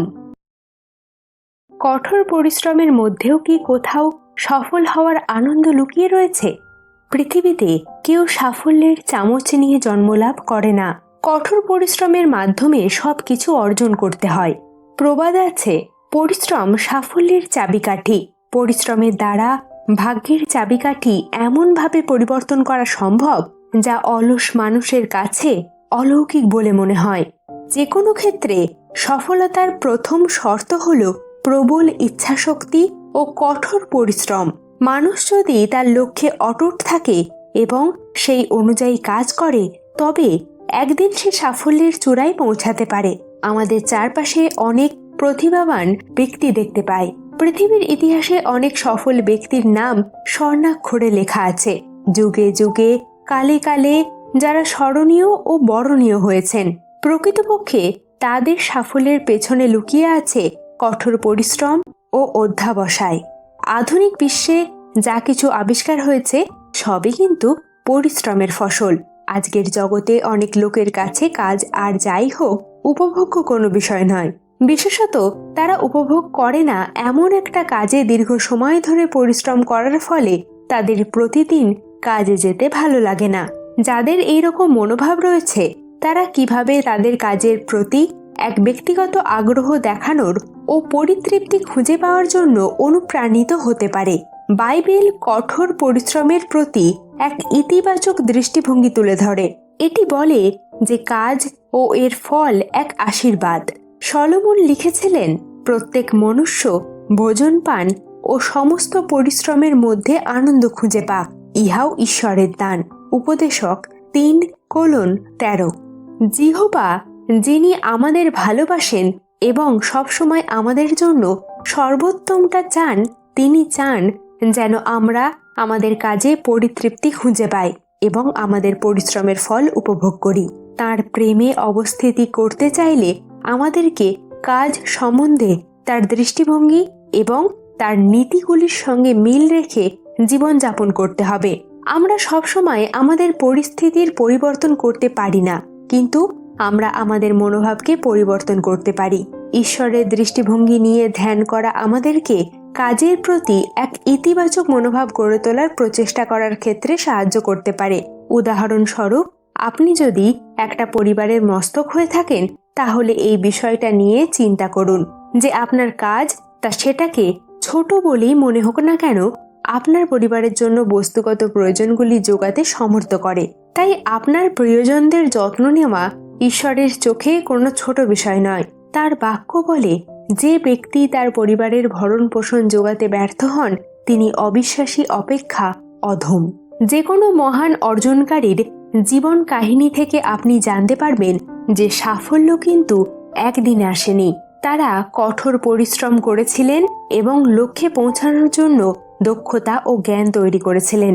আজকের বিশ্ব দ্রুত পরিবর্তিত হচ্ছে এবং দ্রুত গতির এই পরিবর্তিত বিশ্বের সাথে তাল মিলিয়ে চলার জন্য আমাদেরও নিজেদেরকে নতুনভাবে উদ্ভাবন করতে হবে, শিখতে হবে এবং ক্রমবর্ধমান হতে হবে। আমাদের জ্ঞান এবং কঠোর পরিশ্রমের গুণাবলীকে আঁকড়ে ধরতে হবে, যাতে আমরা সাফল্যের লক্ষ্যে একটি ভিত্তি গড়ে তুলতে পারি এবং আমাদের স্বপ্ন এবং লক্ষ্য অর্জনে এগিয়ে যেতে পারি। শিশুরা নমনীয় এবং অনুভূতিপ্রবণ হয়ে থাকে এবং একজন ব্যক্তির বেশিরভাগ শিক্ষাই তাদের শৈশবকালে ঘটে থাকে। বাচ্চারা আসলে 9 থেকে 12 বছর বয়সের মধ্যে এমন দক্ষতা বিকাশ করতে শুরু করে যা তাদের ভবিষ্যৎ গড়তে সাহায্য করে এবং তাদের পছন্দ, দক্ষতা এবং প্রবণতা অনুসারে ক্যারিয়ারের অপশনগুলিকে নিয়ে ভাবনা চিন্তা শুরু করে। তারা সামাজিক ও সাধারণ সচেতনতা বিকাশ করতে এবং বিমূর্ত ধারণাগুলি প্রক্রিয়া করতেও আরম্ভ করে। সুতরাং শৈশবেই যদি কেউ তাদের কঠোর পরিশ্রম করার এবং জ্ঞানীয় বিকাশের বিস্তারিত সুবিধার বিষয়ে শেখায়, তাহলে তাদের মন বৃদ্ধি ও সাফল্য অর্জনে সজ্জিত হয়ে উঠবে। আমরা সবাই ধনী নয়, কিন্তু পৃথিবীর ইতিহাসে বর্তমান সময়ে আমরা সবচেয়ে ধনী প্রজন্মের সদস্য। চিন্তা করে দেখুন, আগের সময়ের পৃথিবীর মানুষের চেয়ে আমরা কত বেশি সুযোগ সুবিধা লাভ করছি। আমাদের ইন্টারনেট আছে, আমাদের আইফোন আছে, বিশ্বের অনেক কিছু এখন বদলে গেলেও কিছু কিছু জিনিস আগের মতোই রয়ে গেছে। বিশ্ববিদ্যালয় থেকে আপনারা যে মানসিক দক্ষতা, গাণিতিক যুক্তি, সমস্যা সমাধানের কৌশল, যোগাযোগ দক্ষতা, টিম ওয়ার্ক নিয়ে বাস্তব জ্ঞানার্জন করেছেন তা কিন্তু অসাধারণ। 30 বছর আগে এগুলো ছিল তাত্ত্বিক বা থিওরিটিক্যাল বা সফলতা সূত্র। এখনো মানুষকে সফল হতে হলে এসব বাস্তব দক্ষতা প্রয়োজন। কিন্তু আমার চেয়েও এসব তত্ত্ব কথা আপনারা বেশি ভালো করে জানেন, বোঝেন, কারণ আগে এসব তাত্ত্বিক গুণ সফলতার পথ নির্মাণ করত। এখন মানুষ এসব বাস্তব জ্ঞান ও দক্ষতা নিয়ে ক্যারিয়ার শুরু করে। ইন্টারনেটের কারণে আপনারা আগে থেকেই সব জানতে পারেন, কিন্তু তারপরেও সময়ের সঙ্গে সঙ্গে বাস্তব কাজের জ্ঞান ও দক্ষতা মানুষকে অভিজ্ঞ করে তোলে। নিজেকে অন্যের চেয়ে দক্ষ করে তুলতে একাগ্রতার বিকল্প নেই। আমরা সমাবর্তনের পর থেকে জীবনে অনেক কিছু অর্জন করেছি। আমাদের শিক্ষা, কর্মজীবনের অভিজ্ঞতার আলোকে সফলতার কিছু নীতিগত কথা আমাদের উদ্দেশ্যে পেশ করেছি। কঠোর পরিশ্রম সৌভাগ্যের প্রসূতি। সৌভাগ্য নিয়েই পৃথিবীতে কোনো মানুষের জন্ম হয় না, কর্মের মাধ্যমে তার ভাগ্য গড়ে নিতে হয়। পরিশ্রমই সৌভাগ্য বয়ে আনে। উদম্য চেষ্টা ও শ্রমের সমষ্টি সৌভাগ্যের চাবিকাঠি। কঠোর পরিশ্রমের মাধ্যমে কঠিন কাজও সহজ হয়। জীবনে উন্নতি করতে হলে পরিশ্রমের কোনো বিকল্প নেই। পরিশ্রম ছাড়া কেউ কখনো তার ভাগ্যকে গড়ে তুলতে পারেনি। যে জাতি যত বেশি পরিশ্রমী, সেই জাতি তত বেশি উন্নত। যে কাজ একবার শুরু করেছেন তা নিয়ে দ্বিধান্বিত হবেন না। সফল হওয়ার অদম্য ইচ্ছা আর পরিশ্রম নিয়ে সেই কাজ করে যান। আমার অভিজ্ঞতায় বলতে পারি, শিক্ষালয়, কর্মস্থল, পেশা জীবন ও খেলাধুলা সহ জীবনের সর্বত্রই অনেক প্রতিভাবান লোকের দেখা মেলে। কিন্তু মনে রাখবেন, শুধু প্রতিভা থাকলেই সফলতা অর্জন হয় না। সফলতার জন্য প্রতিভার সাথে প্রয়োজন ধৈর্য, প্রচন্ড ইচ্ছাশক্তি ও পরিশ্রম। একাগ্র চিত্তে পরিশ্রম করে যান, সফলতা একদিন আপনার দরজায় কড়া নাড়বে। যদি আপনি কোনো প্রতিষ্ঠানের নির্বাহী হন, তাহলে আপনার ন্যায়নিষ্ঠা, একাগ্রতা ও নিপুণতা আপনার দলের অন্যদের উৎসাহ ও উদ্দীপনা ও প্রেরণা জাগাবে। বড় কিছু অর্জনের জন্য যতটা সম্ভব কঠোর পরিশ্রম করে যান। নিজের কাজ বুঝে নিন। আপনাকে কি কি কাজ করতে হবে, কিভাবে করতে হবে তা প্রথমে জেনে নিন, বুঝে নিন, তাহলে সহজে তা সম্পন্ন করতে পারবেন। সব পেশার ক্ষেত্রেই কাজকর্মে দেখতে সুন্দর, গোছানো ও পরিপাটি হওয়াটা একটা বাড়তি গুণ হিসাবে বিবেচিত হয়। অনেকেই একা একা কাজ করতে এবং সমস্যার সমাধান করতে স্বাচ্ছন্দ্য বোধ করেন, কিন্তু পরিবর্তনশীল বিশ্বের আধুনিক অফিস পরিচালনা ব্যবস্থায় টিম ওয়ার্কের মাধ্যমে কাজ সম্পাদনের সাফল্যকে সর্বাগ্রে মূল্যায়িত করা হয়েছে। ফলে নিজেকে টিম ওয়ার্কের মাধ্যমে কাজ করার উপযোগী রূপে গড়ে তুলুন। আপনি কম্পিউটার ও ইন্টারনেট ব্যবহার না জানলে তা শিখে নিন, কারণ বর্তমান জগৎ কম্পিউটারের জগৎ। তাই আপনাকে কম্পিউটার ও ইন্টারনেটের ব্যবহার অবশ্যই জানতে হবে। বর্তমান সময়ে আপনি যদি কম্পিউটার না জানেন, তাহলে আপনাকে শিক্ষিত বলা যাবে না। শুনতে খারাপ লাগলেও এটাই কিন্তু সত্যি। আবার তার মানে আপনি কম্পিউটারে উচ্চশিক্ষিত হবেন তা কিন্তু নয়। আইটি দক্ষতা বলতে বোঝায় কম্পিউটার ব্যবহার করে চিঠি বা কোনো ডকুমেন্ট লিখতে সুন্দরভাবে প্রিন্ট করা জানতে হবে। জানতে হবে কিভাবে কম্পিউটার ব্যবহার করে আপনি ডাটা ম্যানেজমেন্ট করতে পারবেন, কম্পিউটার ব্যবহার করে কিভাবে একটি প্রেজেন্টেশন করতে পারবেন। এছাড়া ইন্টারনেট ব্যবহারও ভালোভাবে জানতে হবে। এর পাশাপাশি যদি কম্পিউটারের হার্ডওয়্যার ও মেইনটেনেন্স জানা থাকে, তাহলে আপনি আইটি দক্ষতার প্রধান ধাপগুলি পূর্ণ করবেন। সব শেষে ভুল থেকে শিক্ষা নেওয়া। আমরা যদি আমাদের দৈনন্দিন কাজকর্মগুলোর দিকে তাকাই, তাহলে দেখতে পাবো আমরা একই ভুল বারবার করে থাকি। একই ভুল বারবার করলে আপনি ভালো কিছু পাওয়ার আশা করতে পারেন না। নিজের ভুল শুধরানোর জন্য সহজ এই পদ্ধতিটি প্রয়োগ করে দেখতে পারেন। প্রতিদিন কি ভুল করছেন তা এক জায়গায় লিখে রাখুন। তারপর গত 7 দিনে কি কি ভুল করেছেন সেগুলো পড়ুন। আপনি লক্ষ্য করবেন একই ভুল আপনি সপ্তাহে একাধিকবার রিপিট করেছেন। হাই ফ্রিকোয়েন্সি ভুলগুলো থেকে নিজেকে শুধরানো শুরু করুন। দৃঢ় প্রতিজ্ঞ হন যে ভুলগুলো রিপিট করবেন না। আপনাদের সামান্য চিন্তায় এখন সমাজ বদলে যায়। সামনে যে সুযোগ আসবে সেটাই খপ করে ধরে ফেলুন। ক্যারিয়ারের শুরুতে যা করার সুযোগ পাবেন তাই করুন। সব নতুন অভিজ্ঞতা আপনার দক্ষতাকে বিকশিত করবে, দৃষ্টিভঙ্গিকে বদলে দেবে। যে কোনো কাজকে ভালোবাসুন, কাজকে উপভোগ করুন। অভিজ্ঞতায় আপনার সাফল্যের গতি নির্ধারণ করে দেবে। জীবনের লক্ষ্য নির্ধারণে মনোযোগী হন, কঠোর পরিশ্রম করুন, আপনি অবশ্যই সফল হবেন। সফলতার জন্য চাই ইচ্ছা শক্তি, একাগ্রতা ও কঠোর পরিশ্রম। তাহলে বুঝতেই পারছেন, কঠোর পরিশ্রমের মধ্যে দিয়েই সফলতা আসে। পরিশ্রমের কোনো বিকল্প নেই, এটি সর্বদিক থেকেই আমাদের সঙ্গে নিজেরাও যুক্ত থাকে, আর সেই সঙ্গে আমাদেরকে ধাপে ধাপে উন্নতির সোপান গড়ে তুলতে সাহায্য করে। আসুন তাহলে চলে যাওয়া যাক আমাদের পরবর্তী আলোচনার দিকে। এবারে আমরা আলোচনা করব সফল ভবিষ্যৎ নিয়ে। কিভাবে একজন সফল ভবিষ্যৎ গঠন করতে পারেন সেটি আলোচনা সাপেক্ষ বিষয় বলতে পারেন। আসুন তাহলে এবারে এই বিষয়টিকে নিয়ে আলোচনায় ঢুকে পড়ি। সফল ভবিষ্যৎ বলতে কি বোঝায়? রাষ্ট্রের ভবিষ্যতের সঙ্গে কিভাবে আমাদের ভবিষ্যৎ জড়িত থাকে? ভবিষ্যৎ হলো অত্যন্ত আগ্রহজনক এক বিষয়। আমাদের মধ্যে এমন কেই বা আছেন যিনি জানতে চাইবেন না যে এখন থেকে পরবর্তী মাসে, বছরে অথবা এমনকি 1 দশক পর আমরা কি করব? আরও ব্যাপক অর্থে চিন্তা করলে এই জগৎ আগামী 10, 20 বা 30 বছর পর কেমন হবে? আপনার কি ভবিষ্যৎ সম্বন্ধে এক আশাবাদী দৃষ্টিভঙ্গি রয়েছে? লক্ষ লক্ষ লোকের তা রয়েছে, আর তাদেরকে দুটো দলে বিভক্ত করা যায়। একটা হলো যারা বলে থাকে যে পরিস্থিতি আরো ভালো হবে, এই বিশ্বাসের পিছনে তাদের দৃঢ় কারণ রয়েছে, এবং অন্যটা শুধুমাত্র এই কারণে উজ্জ্বল দৃষ্টিভঙ্গি বজায় রাখে যে এর বিকল্পগুলো চিন্তা করা খুবই হতাশাজনক। অবশ্য কেউ কেউ সুসংবাদের কোনো পূর্বাভাসই দেখতে পায় না। তাদের মধ্যে এমন ভবিষ্যৎ উদ্যোক্তারা রয়েছে যারা কেবল এই পৃথিবী গ্রহের মহাপ্রলয়ঙ্কর ধ্বংস সম্বন্ধে ঘোষণা করেই আনন্দিত হয় বলে মনে হয়। ভবিষ্যৎ সম্বন্ধে তাদের দৃষ্টিভঙ্গি অনুযায়ী যদি কেউ রক্ষা পেয়েও যায়, তাদের সংখ্যা হবে খুবই অল্প। আপনি কিভাবে ভবিষ্যৎকে দেখে থাকেন? আপনি কি নৈরাশ্য ও ধ্বংস, নাকি শান্তি ও নিরাপত্তা দেখতে পান?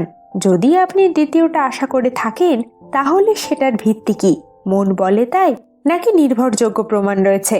আমাদের ছেলে মেয়েদের মধ্যে অনেক মেধা আছে। আমাদের নতুন প্রজন্ম তো প্রযুক্তির যুগেই জন্মগ্রহণ করেছে। তাদের ভেতর অনেক মেধা। তাদের সেই সুপ্ত মেধাগুলো অন্বেষণ করতে হবে এবং সেটাই আগামী দিনের বাংলাদেশকে উন্নত করার কাজে ব্যবহার করতে হবে। সেদিকে বিশেষ দৃষ্টি রেখেই আমরা বিভিন্ন পদক্ষেপ নিই।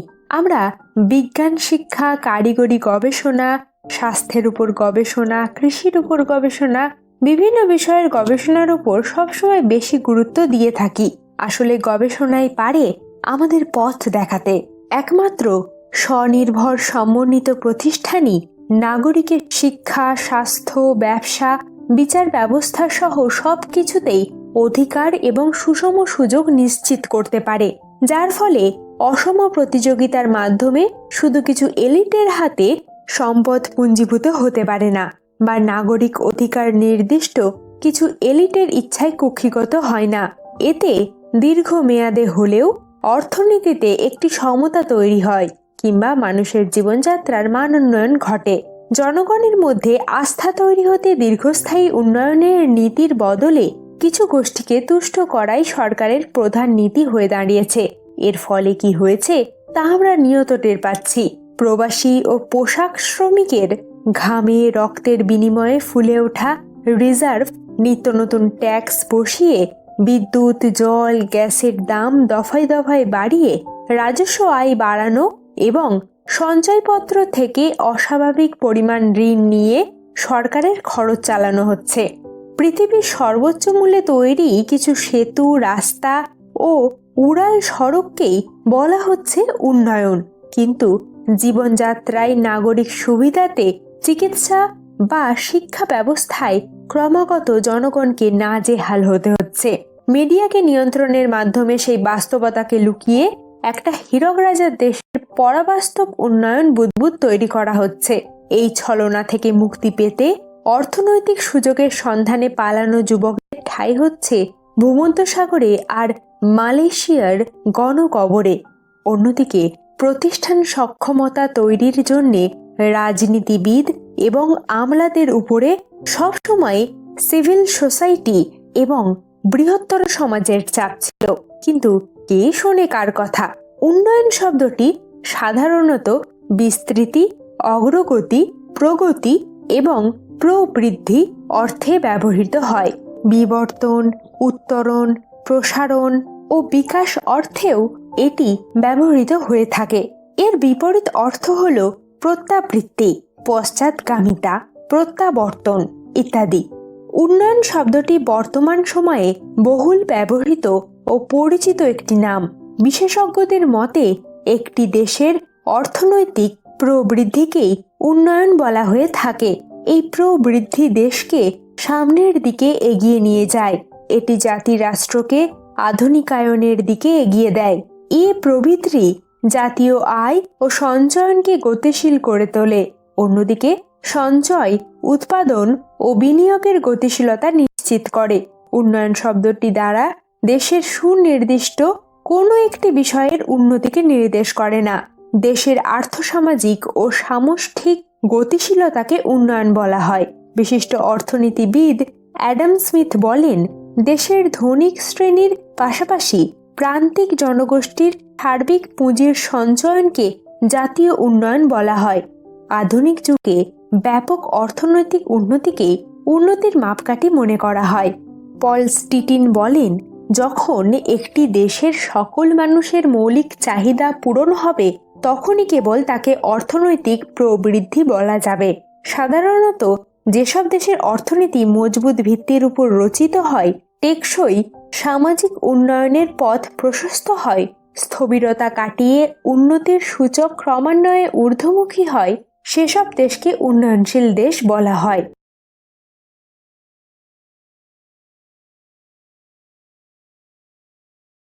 একটি উন্নয়নশীল দেশ ক্রমান্বয়ে উন্নতির দিকে ধাবিত হতে থাকে। দেশকে আস্তে আস্তে উন্নত রাষ্ট্রে পরিণত করার প্রক্রিয়া শুরু করে। কিন্তু উন্নয়নশীল রাষ্ট্রকে এক্ষেত্রে বেশ কিছু প্রতিবন্ধকতার মোকাবিলা করতে হয়। বিশেষজ্ঞদের মতে উন্নত রাষ্ট্র গঠনে সবচেয়ে বড় বাধা হল গণতন্ত্রহীনতা। কোনো দেশে যখন সুষ্ঠু গণতন্ত্র চর্চা ব্যাহত হয়, যদি গণতন্ত্রের জায়গায় সেখানে একনায়কতন্ত্র স্থান পায় এবং এ অবস্থা থেকে রাষ্ট্র বেরিয়ে আসতে আন্তরিক না হয়, তাহলে সেই রাষ্ট্রটি আর উন্নত রাষ্ট্র হতে পারে না। একটি রাষ্ট্রের বিভিন্ন পরিচালন যন্ত্র থাকে। গণতান্ত্রিক একটি দেশে এসব পরিচালন যন্ত্রই সুন্দরভাবে ওই দেশকে পরিচালনা করতে থাকে। ফলে এই দেশটি সামনের দিকে এগিয়ে যায়। কিন্তু দেশের অধিকাংশ জনগণ যখন পরিচালন যন্ত্রের প্রতি আস্থাহীন হয়ে পড়ে, তখন বোঝা যায় যে দেশের গণতান্ত্রিক অবস্থা বেশ সংকটে পড়েছে। কারণ দেশে যখন সংকট সৃষ্টি হয়, গণতান্ত্রিক কাঠামো যখন দুর্বল হয়ে পড়ে, তখন এ সুযোগে কতিপয় দুষ্ট চক্র মাথা চড়া দিয়ে ওঠে। নিজেদের অর্থনৈতিক স্বার্থ উদ্ধারে তারা সদা ব্যস্ত হয়ে ওঠে। রাষ্ট্রপ্রধানের কাছে তারা প্রকৃত অবস্থা গোপন রাখে। ফলে রাষ্ট্রপ্রধানকে তারা বিভ্রান্তিতে ফেলে দেয়। রাষ্ট্রপ্রধান রাষ্ট্রের প্রকৃত অবস্থা জানতে ব্যর্থ হন। ফলে জনগণের মাঝে একটি চাপা ক্ষোভ সৃষ্টি হয়। উন্নত রাষ্ট্র গঠনে আরেকটি বড় বাধা হলো রাজনৈতিক স্বার্থপরতা। দেশের রাজনীতি যখন জনগণের কল্যাণে পরিচালিত না হয়ে নিজের কল্যাণে ব্যবহৃত হয়, সেটাকে রাজনৈতিক স্বার্থপরতা বলে।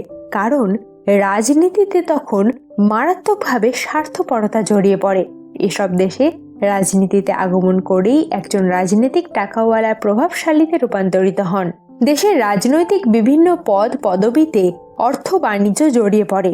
ইউনিয়ন পরিষদের চেয়ারম্যান প্রার্থিতা পদটি তখন টাকায় বিক্রি হয়।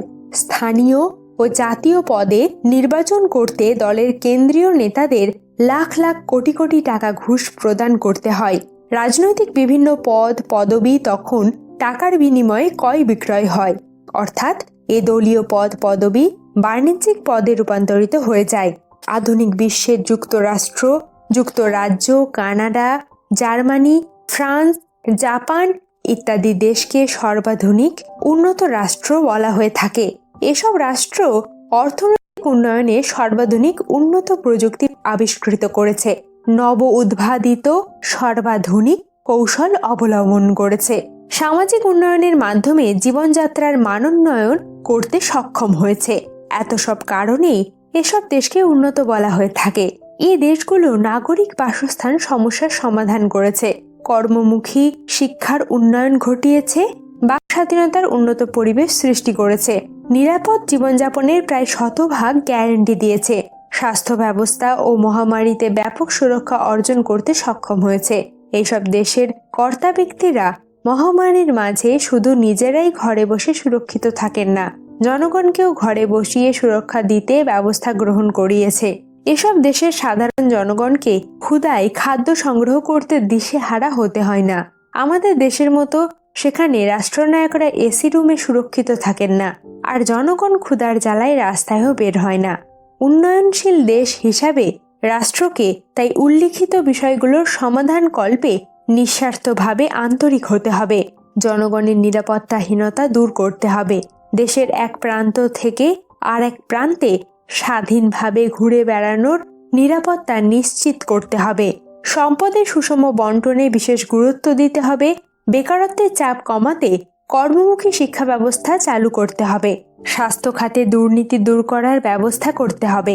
এক্ষেত্রে জনপ্রতিনিধিদের নিজ এলাকার হাসপাতালে চিকিৎসা নিতে হবে। টাকার গরমে চিকিৎসা নিতে বিদেশ যাওয়া বন্ধ করতে হবে। প্রযুক্তি ও আধুনিক কলা কৌশলে এগিয়ে আসতে হবে। এক্ষেত্রে দেশের শতভাগ নাগরিকের শিক্ষা নিশ্চিত করতে হবে। দেশ থেকে নিরক্ষরতা দূর করতে হবে, কারণ ডিজিটাল বাংলাদেশ গড়ার প্রথম শর্ত হলো শতভাগ মানুষের শিক্ষিত হওয়া। বাংলার অর্ধেক জনগণকে অশিক্ষিত রেখে ডিজিটাল বাংলাদেশের স্বপ্ন পূরণ হওয়া এক অসম্ভব ব্যাপার। এক্ষেত্রে গরিবদের জন্য শিক্ষা ব্যবস্থা ফ্রি করা যেতে পারে। দেশের উন্নয়ন টেকসই করতে উল্লিখিত বিষয়গুলোর দিকে রাষ্ট্রের বিশেষ নজরদারি বাড়াতে হবে। রাষ্ট্রযন্ত্রের সঙ্গে জড়িত সংশ্লিষ্ট সবাইকে এগিয়ে আসতে হবে। শুধু রাষ্ট্রপ্রধানের একার পক্ষে এটি বাস্তবায়ন সম্ভব হবে না। তাহলে বুঝতে পারছেন রাষ্ট্রের ভবিষ্যতের সঙ্গে কিভাবে আমাদের ভবিষ্যৎ জড়িয়ে থাকে।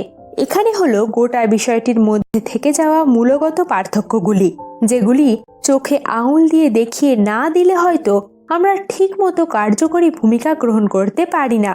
এখন চলুন তাহলে চলে যাওয়া যাক আমাদের পরবর্তী আলোচনার দিকে। আমাদের পরবর্তী আলোচনাটি হলো শিক্ষাগত যোগ্যতা ও শিক্ষার প্রয়োজনীয়তার বিষয়টিকে নিয়ে।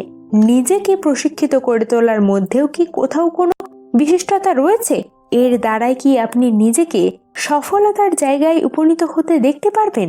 আসুন তাহলে এই বিষয়গুলিকে নিয়ে এবারের আলোচনায় প্রবেশ করা যাক।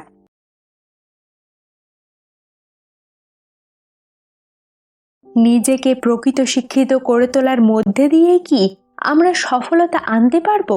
কিভাবে নিজের সঙ্গে শিক্ষার এক পারস্পরিক সম্পর্ক তৈরি করব আমরা? শিক্ষাই সব শক্তির মূল। এই প্রবাদ বাক্যটি 400 বছরের পুরনো। ইংরেজ দার্শনিক ফ্রান্সিস বেকন কথাটি বলেছিলেন এবং তিনি তার যথার্থ ব্যাখ্যাও দিয়েছিলেন। শত শত বছর পরেও কথাটি তার মূল্য হারায়নি। শিক্ষাই শক্তি। শিক্ষা হচ্ছে যে কোনো অর্থনৈতিক এবং রাজনৈতিক অঙ্গনের মূল চালিকা শক্তি। গণতন্ত্র ও ন্যায় বিচারের ক্ষেত্রে শিক্ষা কোন ধরনের ভূমিকা পালন করে তার নতুন করে বলার প্রয়োজন নেই। প্রতিদিনই আমরা তার উদাহরণ দেখতে পাচ্ছি। বিশেষ করে 2010 সাল থেকে শুরু হওয়া আরব অভ্যুত্থানের দিকে তাকালে বোঝা যাবে শিক্ষা একজন মানুষের জীবনে একটি দেশের পট পরিবর্তনের ক্ষেত্রে কি করতে পারে, কিভাবে শিক্ষা সংস্কারের দাবিতে, গণতন্ত্রের দাবিতে মানুষকে রাস্তায় নামাতে পারে। সবই শুরু হয়েছিল টিউনিশিয়ার জ্যাসমিন রেভলিউশনের মধ্য দিয়ে। শিক্ষিত মধ্যবিত্ত পরিবার, সমাজের দ্বিতীয় শ্রেণীর মানুষেরা এক হয়েছিলেন আন্দোলনকে এগিয়ে নিয়ে যেতে, আন্দোলনে প্রাণ ধরে রাখতে। সবচেয়ে বেশি এবং ক্ষিপ্ত গতিতে এগিয়ে এসেছিল তরুণ প্রজন্ম। তাদের সবার বয়স ছিল 20 থেকে 35-এর মধ্যে। এদের মধ্যে ছাত্রছাত্রী, শিক্ষক কেউই বাদ ছিল না। এদের একের পর এক হুমকি দেওয়া হয়েছিল প্রশাসনের পক্ষ থেকে। রাবাত থেকে রিয়াদ সবাই আন্দোলনে শরিক হয়েছিল।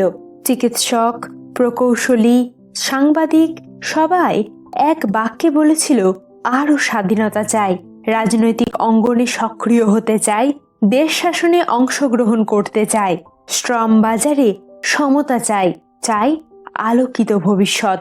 সেই আকাঙ্ক্ষা এখনো পূর্ণ হয়নি। নির্বাচন ও গণতান্ত্রিক প্রতিষ্ঠানের মাধ্যমে সেই সংগ্রাম চালিত করতে হবে। শিক্ষার প্রয়োজনীয়তা অপরিসীম। শিক্ষাই মানুষকে সচেতন হতে শেখায়। এই খুবই সাধারণ বোধটি অবহেলা করেছিলেন আরব বিশ্বের নেতারা। যদি সেখানে স্কুল, কলেজ ও বিশ্ববিদ্যালয় না থাকতো তাহলে এই আন্দোলনের কথা ভাবাই যেত না। গত 20 বছর ধরে মানুষেরা অপেক্ষা করেছে, নিজেদের তৈরি করেছে। হিউম্যান ডেভেলপমেন্ট রিপোর্ট জানিয়েছে, গত 20 বছরে আরব বিশ্বের দেশগুলো শিক্ষাক্ষেত্রে সত্যিকার অর্থেই এগিয়ে গেছে। অথচ এসব স্কুল, কলেজ প্রতিষ্ঠিত হয়েছে মাত্র 20 বছর আগেই।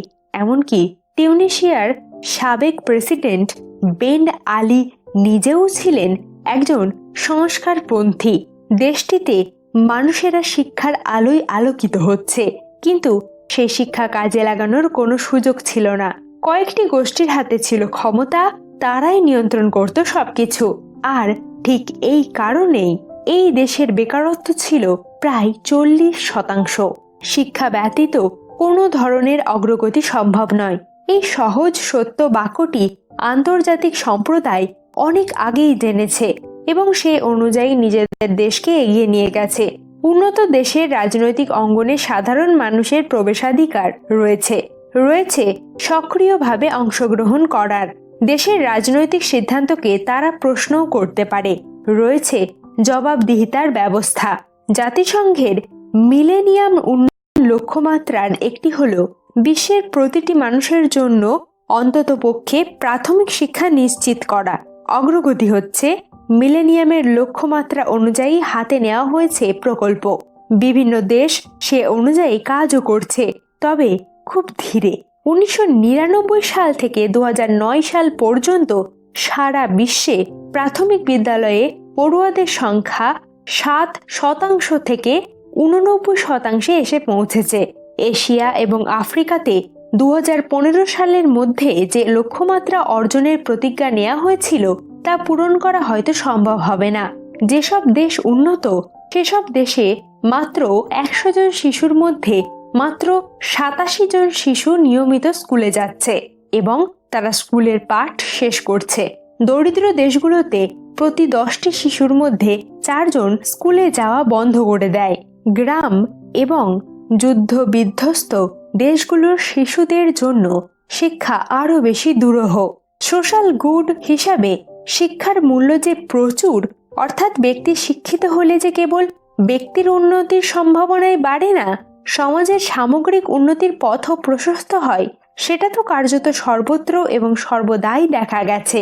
তা সত্ত্বেও জনশিক্ষার প্রশ্নে আমাদের শিক্ষিত এগিয়ে থাকা নাগরিক সমাজে এতটা ঔদাসীন্য কেন?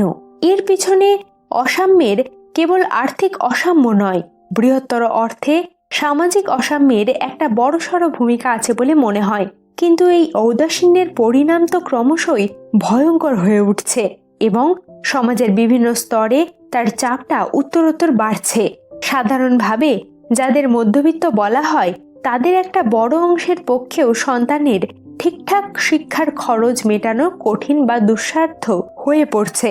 অতিমারির সময় অনেকেই বেসরকারি স্কুল ছাড়িয়ে সরকারি স্কুলে ছেলে মেয়েকে ভর্তি করেছেন। তাদের মধ্যে মধ্যবিত্তদের অনুপাত সম্ভবত খুব কম হবে না। তাছাড়া আর্থিক অসাম্য যে চেহারা নিচ্ছে তাতে মধ্যবিত্তের স্তর থেকে বহু পরিবার যে নিচে নামতে বাধ্য হচ্ছে সেটাও মনে হয় স্পষ্ট।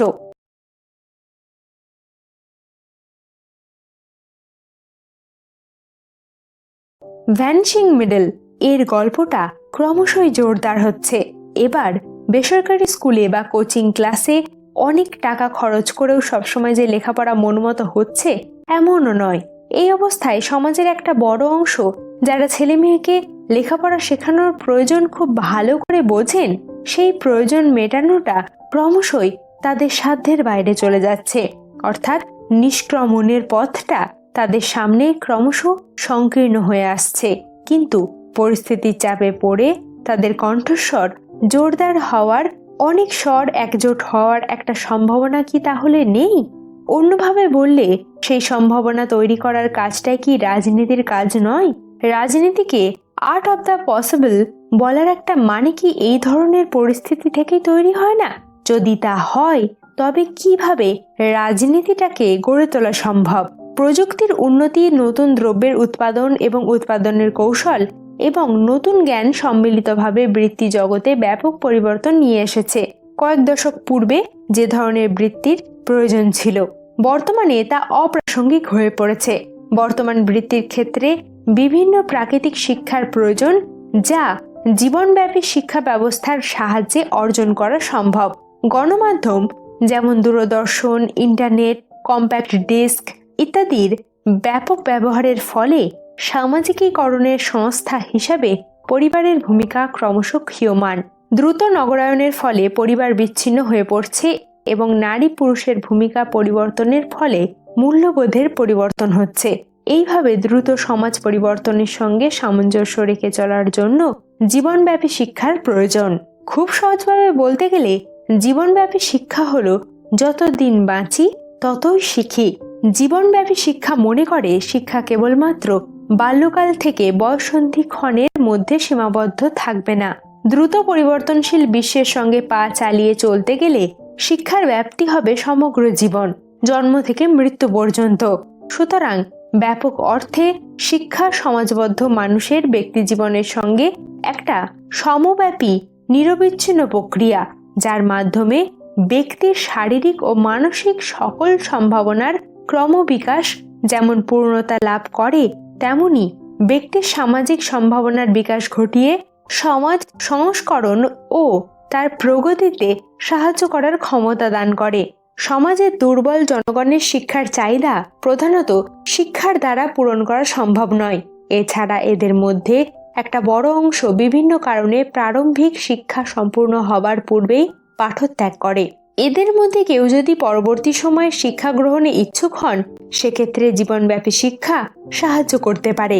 জীবনের মান এবং চিকিৎসা ব্যবস্থার উন্নতির ফলে প্রতি দশকেই বৃদ্ধের সংখ্যা ক্রমশ বৃদ্ধি পাচ্ছে। ভারতবর্ষে অধিকাংশ চাকরিজীবীরা 58 থেকে 60 বছর বয়সের মধ্যে অবসর গ্রহণ করেন যদি তারা উৎপাদন সক্ষম। তাদের কর্মক্ষমতা এবং অভিজ্ঞতা ব্যবহারের উদ্দেশ্যে বিভিন্ন ধরনের গঠনমূলক কাজের ব্যবস্থা করা যেতে পারে, যার জন্য প্রয়োজন হলো উপযুক্ত শিক্ষা। জীবনব্যাপী শিক্ষা এক্ষেত্রে সাহায্যের হাত প্রসারিত করে। গ্রাম্য ভাষায় একটা প্রবাদ চালু আছে, থলি যদি ভালো হয় তাহলে সেখানে ভালো কিছু থাকবে, আম যদি মিষ্টি হয় তাহলে তার আঁটিটাও মিষ্টি হবে। অর্থাৎ আদর্শ পরিবারের সন্তান সুসন্তান হবে, এটাই স্বাভাবিক। শিশু যখন নিজে থেকেই হাত পা নাড়াতে শেখে, তখন থেকেই মূলত সে পরিবারের বড়দের কাছ থেকে শিখতে শুরু করে, আর তখন থেকেই তার সামনে বাবা মা তথা বড়দের কথাবার্তা সহ বিভিন্ন বিষয়ে বেশ সতর্কতা অবলম্বন করতে হয়। বাড়ন্ত শিশুকে অত্যন্ত সতর্কতার সঙ্গে ভালো মন্দ বিষয়ে অবহিত করতে হয়। তার সঙ্গে নরম সুরে মার্জিত আচরণে বিভিন্ন বিষয় শেয়ার করতে হয়। শিশুদের মন মানসিকতা থাকে খুবই কোমল, তাই খুব সহজেই তারা যে কোনো বিষয় শিখে নিতে পারে। বড়দের কর্তব্য আদর স্নেহের মাধ্যমে বুঝিয়ে তাদের যে কোনো বদভ্যাস থেকে বিরত রাখা। কোনো অবস্থায় শিশুকে গাল মন্দ করা যাবে না। তাই একজন আদর্শ মানুষ হিসাবে সন্তানকে গড়ে তোলার জন্য পিতা মাতা ও পরিবারের সদস্যদেরই অগ্রণী ভূমিকা পালন করতে হবে। সন্তানকে মাঝে মধ্যে কাছে কিংবা দূরে কোথাও প্রকৃতির সান্নিধ্যে নিয়ে যেতে হবে। ভ্রমণেও শিশু অনেক কিছু শিখতে পারে। বর্তমান শহরে সমাজে অনেক পরিবারের দুই অভিভাবকই থাকে নিজ কর্মস্থলে ব্যস্ত, ফলে তাদের কাছ থেকে যতটুকু সময় সন্তানের প্রাপ্য তা থেকে সে বঞ্চিত হয়। তাই কার্টুন ছবি দেখে আর মোবাইলে গেম খেলে শিশু সব সময় কাটায়। এতে তার মস্তিষ্কে ধারণ করে উদ্ভট সব চিন্তা। বাবা মাকে সন্তানের সঙ্গে বন্ধুত্ব সুলভ আচরণ করতে হবে, তাহলে সন্তান সবকিছুই বাবা মার সঙ্গে শেয়ার করবে।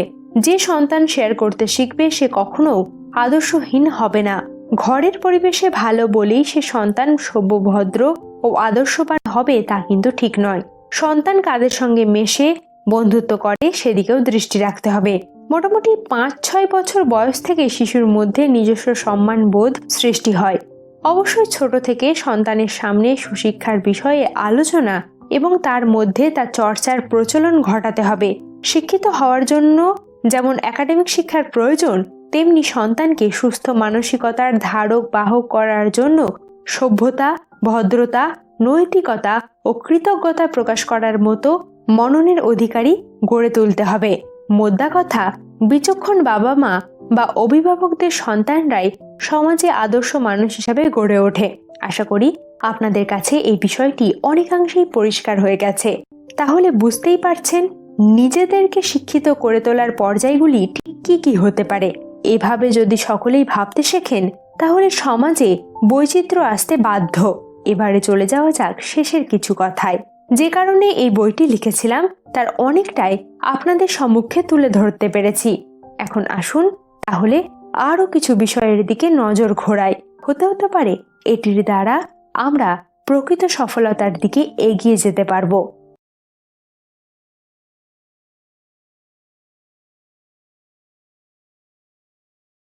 মানুষ হলো সমাজবদ্ধ জীব। ব্যক্তি মানুষের সব সার্থকতা সমাজকে কেন্দ্র করেই, সমাজের স্বীকৃতির উপর নির্ভর করেই মানুষের সম্পূর্ণতা। কিন্তু মানুষ দল বেঁধে বাস করলেই তা সমাজ হয় না। প্রত্যেক মানুষ একে অপরের কল্যাণের কথা ভেবে সাধ্যমতো সাহায্যের হাত বাড়িয়ে দিয়ে নিয়ম ও শৃঙ্খলার অদৃশ্য বন্ধনে আবদ্ধ হয়ে বাস করলে সেই জনগোষ্ঠীকে সমাজ বলে। এই সমাজকে বাঁচিয়ে রাখা এবং এগিয়ে নিয়ে যাওয়া ব্যক্তি মানুষের অন্যতম দায়বদ্ধতা। এক সমাজে ধনী, গরিব, সহায়, সম্বলহীন নানা রকম মানুষের বাস। শিক্ষিত, অশিক্ষিত সবাইকে নিয়ে সমাজ। সমাজে পিছিয়ে পড়া মানুষদের সাহায্যের হাত বাড়িয়ে দেওয়াই হলো সমাজ সেবা। কিন্তু কেমন আছেন পাশের বাড়ির মানুষটি? এমন প্রশ্ন করার মতো সময়ও আমাদের নেই।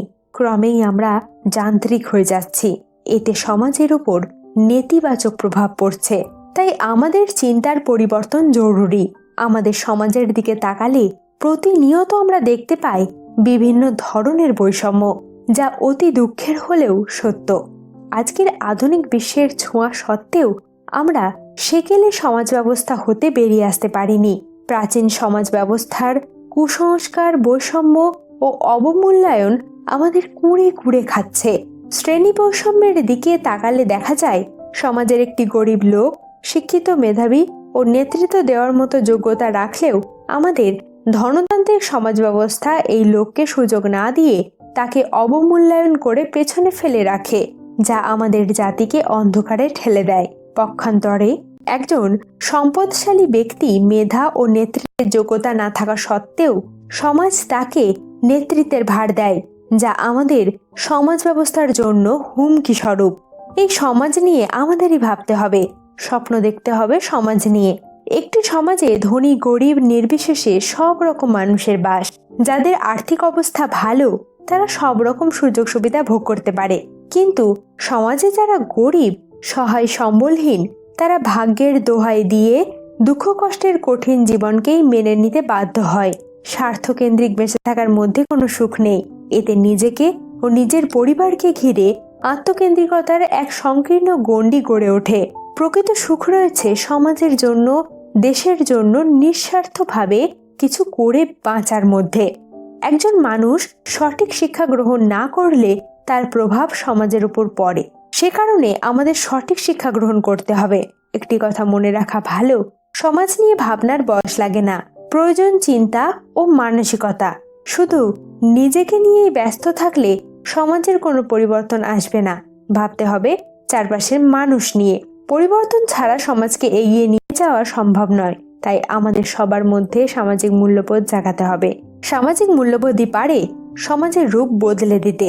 এতদিন জানতাম মানুষের পাশে দাঁড়াতে গেলে পথে নামতে হয়, এবার জানলাম মানুষের পাশে দাঁড়াতে গেলে ঘরে থাকতে হয়। মানুষ যে সামাজিক জীব এ কথাটা ভুলিয়ে দিয়েছে করোনা নামক মহামারী। কিন্তু ভারত বাংলাদেশের মতো দেশে, যেখানে সমাজ আর শরীরের মধ্যে একটা অদৃশ্য আত্মিক বন্ধন আছে, সেখানে সামাজিক দূরত্বের ব্যাখ্যা একটি ভিন্ন মাত্রিকে হওয়ার দাবি রাখে।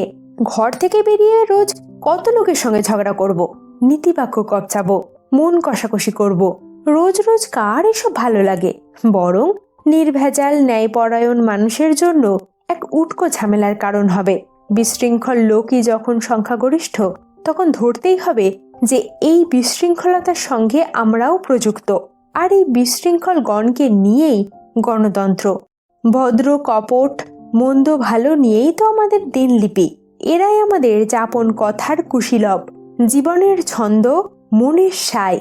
এদেরই কেউ রাস্তায় গাড়ি চাপা পড়া মানুষ দেখলে ভিড় করে, পরাপর ভেদ না করে হাসপাতালে নিয়ে যায়। প্রতিবেশীর দোকানে আগুন লাগলে জীবন বাজি রেখে বালতি নিয়ে জল এনে আগুন নিভাতে চায়। গ্রামের কেউ অসুস্থ হলে পালা করে রাত জাগে। করোনা দীর্ঘায়িত হলে এই দয়া, এই সৌহার্দ্য, এই আপনাপন তছনছ হয়ে যাবে। যদিও সময়ের নিয়মেই একদিন সব আবার ঠিক হয়ে যাবে। দেশ নিজের ছন্দে ফিরবে, অর্থনীতির চাকা ঘুরবে আবার। আনন্দে আলিঙ্গনে কল কোলাহলে সমাজ আবার মুখরিত হবে। কিন্তু এও জানি তা কতই না কষ্টসাধ্য হবে। যুদ্ধবিধ্বস্ত রণভ মাঠে সবুজায়ন যতটা কঠিন, করোনা পরবর্তী সময় তার থেকে কিছুটা কম হবে বলে তো মনে হয় না। আশা করি এই শেষ কয়েকটি বাক্যের মধ্যে দিয়ে আমি আমার দৃষ্টিভঙ্গিকে আপনাদের সকলের সামনে তুলে ধরতে পেরেছি। কিন্তু এত কিছুর পরেও কোথাও না কোথাও সেই অপূর্ণতাটা থেকেই গেছে, সেটিকে আর পূর্ণ করতে পারিনি। মনে হয়েছে সমাজের সঙ্গে থাকার পরেও সমাজেরই একজন হয়ে উঠতে পারিনি। কোনো একটা জায়গা থেকে মানুষ আমাকে সেই গ্রহণযোগ্যতা দেয়নি, হয়তো দেওয়ার প্রয়োজন অনুভব করেনি। কিন্তু আমি জানি আমার এই বইটি আপনাদের কাছে আমার সম্পর্কে এক বিশেষ ধারণা তৈরি করতে সক্ষম হবে। সেটির দ্বারা আপনি সমাজ দর্শনকে নতুন করে চিনতে ও অনুভব করতে পারবেন। সকলে ভালো থাকুন আর ভালোবাসায় থাকুন, এটাই পরিশেষে বলতে চাই। ধন্যবাদ বন্ধুরা।